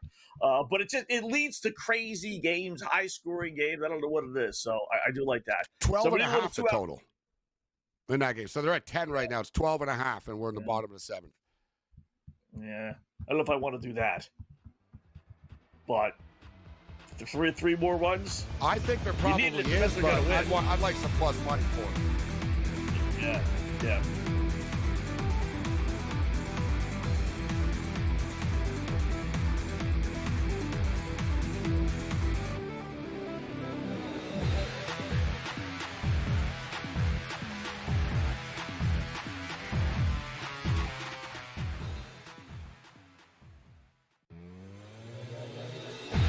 Pitch today. It's like 5 in the morning. We hammer it. He tells everyone, listen, I'm telling you guys, Esteban Loaiza is in no condition to pitch tonight. We all hammer it. We bet against the Toronto Blue Jays. We even went to the game, Scott, even. Esteban Loaiza, word of no lie, bro. He threw 8 innings, a one-hit ball. In-game live, only on SportsGrid. They trade Marina Mabry, then they turn around, and then obviously they fire Teresa Weatherspoon, and it's been a hot mess. You go and, draft Cardozo and Reese, basically two of the same player, meaning bigs that can't step out and shoot. So it's a little bit of a clown show when you talk about the Chicago Sky. Betting above the rim. Only on SportsGrid.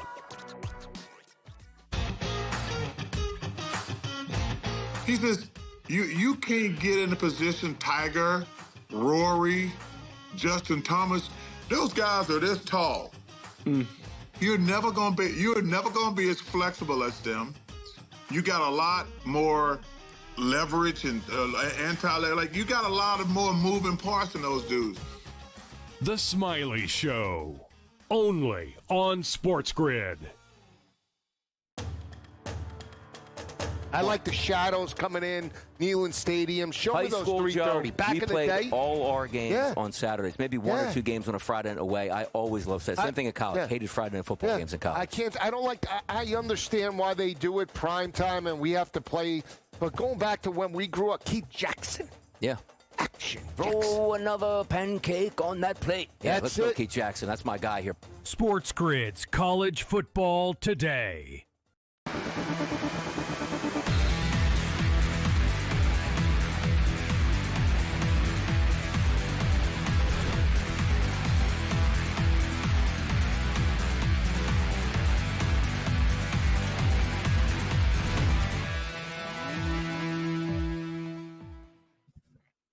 All right, welcome back in Game Live. Game Day here on the grid. Scott and Gabe. So we'll put the baskets aside. Still a 20-point game there. Baseball side as well. Let's talk a little football. We got a pretty good game tomorrow, I hope, as a Dolphin fan. And then the full slate of games, obviously, on Sunday, as we welcome in Paul Bovey. VegasInsider.com. Great website, VegasInsider.com. Paul joins us. What's going on, Paul? How are you tonight, bud? Hey, good, man. Those Dolphins. I was a Dolphin fan going way back. Many playoff games. In fact, I actually had to attend a game once because it wasn't sold out and there was a blackout. It was a playoff game, amazingly. But we've had some good years there, but this one's kind of rough. And tomorrow night looks like it's going to be ugly. There'll be quite a few survivor players sticking their neck out on this one, hoping to get through it. And it shouldn't be much of a task. Let's put it that way. I looked up the odds for next coach to be fired in the NFL, and obviously it's a hot topic of conversation that McDaniel, Scott, could get fired on Friday morning if, let's say, it's a 38-3 beatdown and it's just a non-competitive game. It's not a stretch to believe that McDaniel will be fired after the game / Friday morning. It's minus 500, guys. Minus 500. Yeah, minus. Yeah, for the next, next head first, next, whatever. You know what I mean? Next. Okay. Yeah. So not necessarily Friday, but yeah. Wow. There's not really any. No, it doesn't have to be on Friday, but he could get fired this week. That's why it's minus 500. And just quickly on the college side of things, Billy Napier in Gainesville, Florida. Florida's a hot seat, literally and figuratively, for coaches right now. Billy Napier of the Florida Gators, he could be gone. They're playing the Miami Hurricanes this week. If the Hurricanes mess them up, for the record, it's plus 150, and Mike Gundy of Oklahoma State is the second choice at plus 600 right now. I could see Gundy going. I mean, that was that Oregon game was it was just unbelievable. Ugly. What happened. You know what with Gundy, though? Wouldn't they not fire him, guys? Wouldn't they not fire him mid-season to embarrass him? Wouldn't it just be this is going to be your last year at the end, and this is it, right? But I don't let him step down, maybe. I don't think they embarrass him and fire him on a Monday morning after they get blown out type of deal. The problem is it's early on in the season, so you're carrying the lame duck coach for 8 or 9 games. I don't think you could do that. I know you really want to lose 69-3 every week. Like that's the thing. Yeah. But he's been so successful there that's but that would be like weak in my. I got to give him at least another year or so. How about John Gruden, Paul? Before we get to the games, has Gruden paid his whatever he needs to pay to get back in the league? Because that's the Dolphin fans' hope that maybe he would be the guy. Well, Scott, time heals everything. So I think maybe he's served enough. We've looked at situations where players and coaches have come back from the abyss, and this may be a case of that. So I think there's a good shot that he reemerges at some point. Will it be with the Dolphins? We don't know, and I do think McDaniel will be the first one to go. By the way, I got to mention this about the Dolphins. They've only forced 2 punts this year. One of them came courtesy of a sack, and the other one because Hunter Henry moved prematurely and wiped out a 14-yard gain. So I don't know how they're going to rein in the Bills, who I don't think they'll be shy about running it up a little bit against their – I'm not going to call them a hated rival, but I don't think there's any love lost between these two. 9-1 straight up last 10. Right, Dave? You know that, Scott's a Dolphins fan. The Bills have owned him. Tua's been hurt twice against the Bills, too. Like, Tua gets injured, but he's had bad luck against the Bills. My take with Gruden, guys, is that suing the NFL and all that, I don't think he ends up back in the National Football League. I think he ends up UCLA is a prime candidate for him right now, and other high-profile coaching jobs. SEC-type stuff. Look at Lane Kiffin, right? Lane Kiffin making a lot of money in the SEC right now. I think Gruden ends up coaching college, Scott. That's my Gruden hot take. All right. If he wants to get back into it, right? That's not too bad. Speaking of college, morals in Josh college. Allen, they don't care about the emails and stuff. We talk. Oh yeah, I was gonna say Hugh Freeze, prostitutes, whatever. They're all. He said he's sorry. Belichick's rolling around with a 23-year-old girlfriend right now. Yeah. What did Gruden do? What did Gruden do? Yeah. Use some X-rated language and some emails. Fine. Those popping girls at an Italian restaurant. Exactly. But NFL owners is different. They're like, no. We lost a lawsuit to him. We're not hiring him now. That's not, what I mean? Right. College is a free-for-all. NFL, I say NFL sort of secretly blackball him. That's not a bad thought. All right, speaking of the Dolphins, they lose to New England last week. Ugly game, watched it. They're hosting Pittsburgh, New England now, Paul. Where are we going with this one? Steelers are 1.5-point road favorites. Well, Tua put up huge numbers, and that's what's scary about this New England team, because the 2 quarterbacks they faced, they combined 50 of 66 for 667 yards. Now, those 2 quarterbacks... That's Geno and Tua as well. That's not a good sign. Yeah. Yes, Geno and Tua. Now, if you take Geno and Tua against the other teams that they faced, they are 38 of 66 for 294 yards. That's less than half the yardage. So what does that tell you about this New England secondary? They're missing a key piece in their cornerback, and it just doesn't look like they can stop anybody. Mind you, Miami has several offensive linemen out. So you wonder, why couldn't they mount enough of a pass rush to put the wraps on Tua? But they couldn't do it. So I have to feel that somehow Aaron Rodgers in spite of the fact that he has been lacking protection so far, the Seahawks were all over him on Sunday. They're going to be able to muster up some points here. Should get to the mid to high 20s, which should put this game easily over the number. And I think the Steelers get the cover on the road. All right. Any other games this weekend on Sunday that strike your fancy? I've been looking. Well, let's put it this way. Let's go down the docket. Do you have any that intrigue you at this point? Pittsburgh sort of caught my eye. As you were talking about, Pittsburgh sort of caught my eye. Your New York Giants, Bovey, getting 6 points against the Kansas City Chiefs, an offensively challenged Chief team. And I got a hot take I'll throw out to you guys. The Rams are going to beat the Eagles. The Eagles are going to lose a game outright. Whoa. I should have given you that game. And when you asked me that, I do like the Rams, and I'll tell you why. First of all, the Eagles, when they played the Rams last year, they're missing for this game 4 of their top 6 tacklers because they've departed. Slay, and you had Burks and CJ. So, and then of those 4, they had 6 passes defended as well. This is not the same Eagle team, and their offense has been feeble so far. Jalen Hurts has thrown for all of 250 yards, and they did a pretty good job on Saquon the first 2 games. They haven't been really getting off. So this is an opportunity for the Rams and that ferocious pass rush to get the best of Jalen Hurts, and they're moving the football.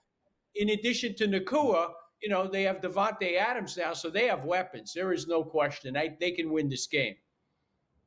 All right, I know you only get about 10, 15 seconds here, but why are the Chargers only a 2.5-point home favorite over the Broncos? Good question, but as we know, Khalil Mack went to the IR. He had 6 sacks last year, and that's definitely going to hurt.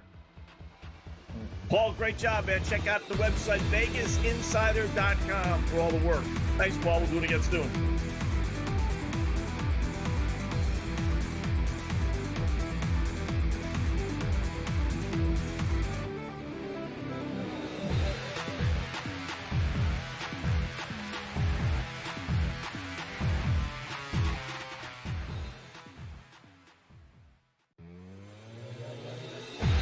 Pitch today. It's like 5 in the morning. We hammer it. He tells everyone, listen, I'm telling you guys, Esteban Loaiza is in no condition to pitch tonight. We all hammer it. We bet against the Toronto Blue Jays. We even went to the game, Scott, even. Esteban Loaiza, word of no lie, bro. He threw 8 innings, a one-hit ball. In-game live, only on SportsGrid. They trade Marina Mabry, then they turn around, and then obviously they fire Teresa Weatherspoon, and it's been a hot mess. You go and, draft Cardozo and Reese, basically 2 of the same player, meaning bigs that can't step out and shoot. So it's a little bit of a clown show when you talk about the Chicago Sky. Betting above the rim. Only on SportsGrid.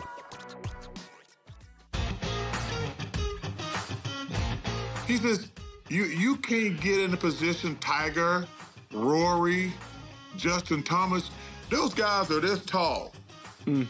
You're never gonna be as flexible as them. You got a lot more leverage and you got a lot of more moving parts than those dudes. The Smiley Show. Only on SportsGrid. I like the shadows coming in, Neyland Stadium. Show me those 3:30. Back in the day, we played all our games on Saturdays. Maybe 1 or 2 games on a Friday night away. I always loved that. Same thing in college. Hated Friday night football games in college. I don't like. I understand why they do it prime time, and we have to play. But going back to when we grew up, Keith Jackson. Yeah.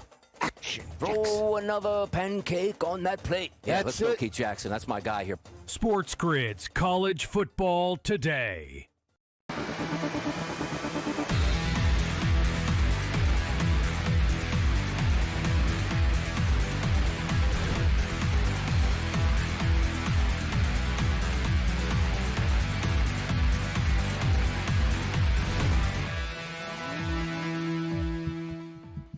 right, welcome back in Game Live. Game Day here on the Grid. Thanks again, Paul Bovey, VegasInsider.com, joining us as he does from time to time. So back to the board we go. Red Sox just had a runner thrown out at second base trying to steal. So top of the top of the ninth they go, still tied 4-4. Need to get a run. We need the Red Sox to win tonight. Guards lead 2-0 still over the Tigers, and now they get the bases loaded. With 2 out, albeit top of the ninth inning. So last licks for the Tigers coming up, down at least 2 there. Seattle did come back. We said down 3-2 against the Royals. They were down 3-0 at one point. Have come all the way back. They tied it at 3 as we play bottom 7 in Kansas City. So it's back to they're still a slight underdog, plus 108. You want to give me odds with a team that's lost 10 in a row as they were today heading into this game. That's the Vegas. That's the boys in Vegas having a personality in my world. Yeah, we see it on a nightly basis. Blown leads in baseball, right? We see it on a nightly basis. WNBA, not quite the same story. Man, what a rout. 77-49. They might beat them by 30 tonight. It's 77-49. They got outscored 18-10 in the third, and you called it earlier, Scott. New York have quit. They've been outscored 8-2 in the fourth. Thing is, you said it too, like you can't just turn a switch. Like, okay, you girls think, okay, we're going to lose. You should see the confidence in Phoenix right now in these players, right? Like Phoenix are going to be flying home thinking, man, we let them off the hook in game 1. We just smoked them by 40. We're the better team, right? Like you've given Phoenix so much confidence by rolling over.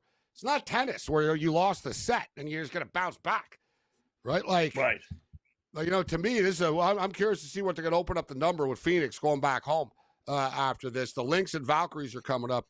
I did want to bring up, I know we got the Bills game tomorrow. We're going to be on, so we're going to have an opportunity to give our picks before kickoff at 8 o'clock tomorrow night. But college football game, Scott, tomorrow starts at 7:30. And at first, I sort of rolled my eyes at the matchup. When I saw, I was like, what's the game going up against the Bills this week anyways? And, it's Rice and Charlotte, poor bastards. So they're the sacrificial lambs. They put Rice and Charlotte on. Hey, you tell Charlotte and Rice, hey, good news, you're on national television this week. Bad news is, you're playing against the Bills and you're kind of like the sacrificial lamb game. The conference didn't want to put their good teams on TV, so at the same time, so they put, anyways, they threw these teams a bone. They're on national TV. Rice, Scott, I think, they're still bad. They are who they are, right? Rice have been playing football, guys, for 111 years. They've only had 36 winning seasons in their school history. Yeah, it's pretty crazy. Yeah, 111 years, only 36 winning seasons. They haven't won a conference championship since 1994. But with that being stated, they're 2-1 this year to start the year. Their only loss was to the Houston Cougars, who are a damn good team, as we saw last week. Houston's defense is really good. The Cougars are, not national championship elite, but they're tier 2, really top tier 2 type team. They're a really good team. Rice lost like 30-9 to them, right? They hung around. I'll give them credit for even scoring 9 points. They drilled the other patsies that they were supposed to beat. Charlotte lost. Charlotte's been beat up pretty good this year, Scott. Their one win was against Monmouth. So they did beat Monmouth from New Jersey last week, who are an okay FCS school, but the thing is, Charlotte can't stop the run, and Rice run the option now, guys. Like, Rice run seriously, like, they don't throw the ball. Like, Rice run an option attack now. They run the ball, and it's working for them. I don't think Charlotte are going to be able to stop it on a short week, Scott. I think Rice are the play tomorrow night. I haven't said that often. Give me Rice as a road favorite. Really, Give me Rice as a road favorite. No less. Yeah. Just a case in point, like you were saying, in their win last week, they ran 60 times, Gabe, and they threw only 19. So it's not quite like Army or Navy in the old days, but how is Charlotte going to stop that all night, Scott? It's going to be a hard time for them. Like, they're not used to playing against this. And they're not used to playing, So if you played it year after year, maybe. But if you're seeing it for the first time, good luck. I mean, you don't know where they're going to go. Be Rice, but are they, the quarterback keeps in one place? It's like you watch an Army game. It seems like simple. It's like, you can stop the run. Okay. One play, the quarterback keeps it. They got 3 guys in the backfield. They mix it up. They really they're very good at disguising these packages, guys. It's not like just they don't put like schemes into their run plays, right? So they play like at a no-huddle type of quick pace, even though they're running the ball all the time.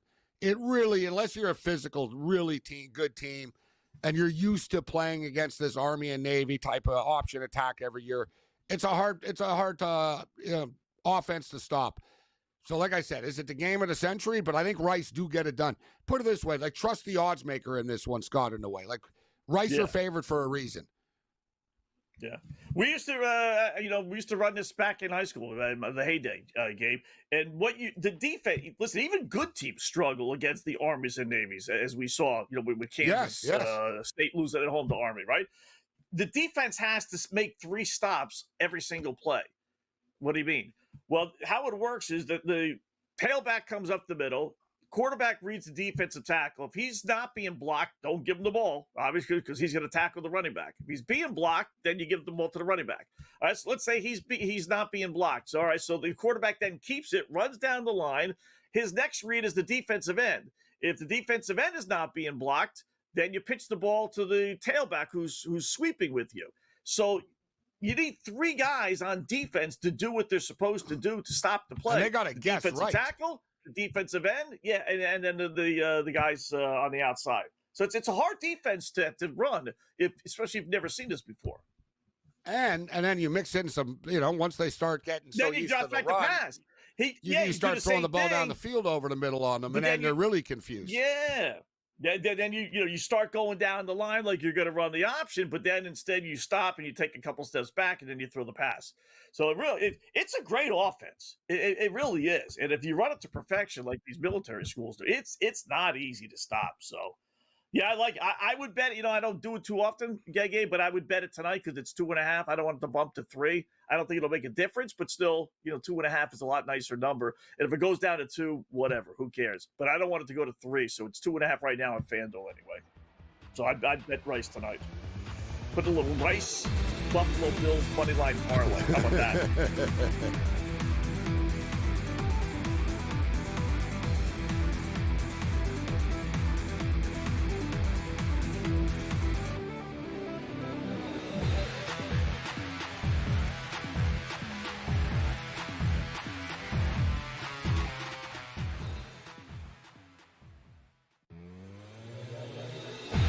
Pitch today. It's like 5 in the morning. We hammer it. He tells everyone, listen, I'm telling you guys, Esteban Loaiza is in no condition to pitch tonight. We all hammer it. We bet against the Toronto Blue Jays. We even went to the game, Scott, even. Esteban Loaiza, word of no lie, bro. He threw 8 innings, a 1-hit ball. In-game live, only on SportsGrid.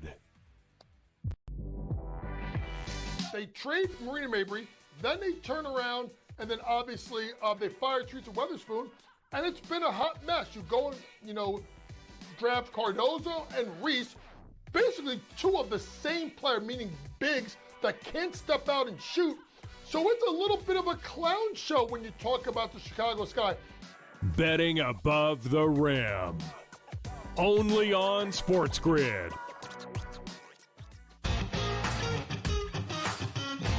He says, you can't get in a position, Tiger, Rory, Justin Thomas, those guys are this tall. You're never gonna be as flexible as them. You got a lot more leverage and you got a lot of more moving parts than those dudes. The Smiley Show. Only on SportsGrid. I like the shadows coming in, Neyland Stadium. Show me those school, 3:30. Joe, Back we in the played day, all our games on Saturdays. Maybe 1 or 2 games on a Friday night away. I always loved that. Same thing in college. Hated Friday night football games in college. I understand why they do it prime time and we have to play. But going back to when we grew up, Keith Jackson. Yeah.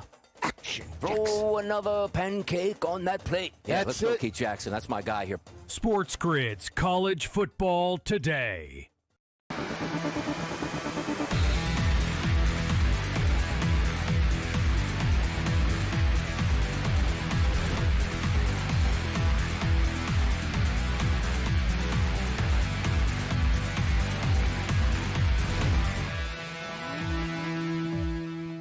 All right, welcome back in Game Live. Game Day here on the Grid. Thankfully for you guys, we were not doing what the Liberty was, and that's a no-show. 80-52 with 4.5 minutes, 4 minutes left to go. Wow. I wish I no-showed betting this game. I tell you what. Yeah. Oh, there's Sabrina and everyone on the bench. They're talking to each other, Scott, covering their mouths. Oh, yeah, I'm sure you guys have a real secret, secret about Phoenix. You better hide from Phoenix in the next game. This is humiliating. Yeah. Bro, it's 80-52. Like, way to show up, girls. Wow. On your home court. That's embarrassing. 80-52. With a chance to eliminate the team. I mean, how do you explain that? Like I said before, this has been a weird postseason for the WNBA, and it's only and now we got 4 the days Lynx old. and Valkyries tipping off in 5 minutes. And as we talked about, it really will tip off in 5 minutes, too. Yeah, they don't fool around. They don't fool around. So, well, I'm not changing, Scott. Give me the Valkyries plus 10.5 and give me the over 150, 1.5. Yeah, I'm on there too. I don't think Golden State's going to win. I'd be surprised, but I don't, even playing in San Jose, they're not their natural court and all that other goofy. That's a monster number 10. Like, they were competitive against Minnesota. They didn't win any games. They're 0-5, but they lost 2 games by 11. They lost another game by 7 or 8, and then they did get blown out the last 11. 2. 6-11 against them. But the problem is, like I said, they're without Tiffany Hayes. They're without the Thornton girl. Yeah, that's true. They're not the same team, but they do have a ton of heart and all that. I mean, at home, Scott, they got a 8.7 net differential at home. So they win their games at home by 8.7 points, which is pretty impressive. And they were underdogs a lot. Right. But now they're suddenly not at home. But I think it could hurt Minnesota more. You know what I mean? The Valkyrie players, I guarantee you they've been in the gym before. Like, they wouldn't just have picked this. They must have, they shoot here, whatever. You're taking Minnesota, who are an elite WNBA team. They're really good offensively. You're dropping them in a college gym. I can just sort of seeing it upsetting them more than the home team. Right. I would think, without knowing, that Golden State obviously knew they were not going to have their regular gym tonight. So I would think that they would have been practicing over the last 4 or 5 days, even leading into game 1 against Minnesota. I would think they would have been practicing at this facility versus their normal facility. Again, I would think. I still like the over, too, more than anything else. I don't know if Golden State is going to stop Minnesota in the postseason. Minnesota scored 100 in the first game, right? So they're 100 plus. They're capable of it. In fact, in this game, Collier got to 20, Scott, in the last game. Yet they were winning by 30. They took her out of the game. I think today is more competitive, and she goes over the 20.5, Nafisa Collier tonight. Because I think it will be closer, and she'll play more tonight. And I think Minnesota, unlike every other team in the WNBA, will show the killer instinct. They'll win the game tonight, but not by 11. Yeah. I mean, what are the chances of all 4? Like Indiana down 1-0. Going all wins? 4 going game 3s? Wow. Yeah. Then we talk about conspiracy theories. Yeah, right. I mean, I thought it was going to be the other way around. I thought it was going to be 4 sweeps, to tell you the truth, although I thought Phoenix was going to win. But to have all 4, that would be definitely. It's 21.5 on FanDuel for Collier, by the way, unfortunately. It's gone up. Let me see. It's probably gone up here, too. Yeah. How much did Alyssa end up with tonight? I'm sure she's probably out of the game at this point, too. Right? That's another thing. These games are prop killers when they're blowouts. It's like the football game. They're prop killers. Points, Gabe. 15. The number was 15.5. She had 15. Yeah, because her team is winning by 32 points, so now 28 or whatever. Yeah. You get screwed over. I never thought that was going to happen. Yeah, I mean, I didn't think there would be the point where, like, maybe winning by 5-10 points, but not 25, where she'd be sitting out the entire fourth quarter. Oh, that stinks. Blowouts are always killers. We got the Dodgers, Phillies coming up. Phillies own the Dodgers, man. They beat them 10 of the last 12 times they played. I'm going to roll. I'm going to play the under. I think that Snell and Luzardo, I think we have a real pitcher's duel today, and the Dodgers escape with a lower scoring win. All right. Rockies do lead 2-0 over Miami, by the way. So I'm going to go with the over. I'll buy into the 11-1 over last 12 at LA. I don't doubt Snell will pitch well. The Luzardo's mediocre on the road. I think once Snell comes out, we'll get a carbon copy of what we had last night with the Dodger bullpen. So somehow or another, it gets to at least 8 runs. So, Gabe, good job as always, Gabe, and I'll be back here tomorrow full time through the NFL Buffalo-Miami game. That should be a lot of fun. I'm a Bills fan, be a Dolphins fan. Hopefully. Talk to you then.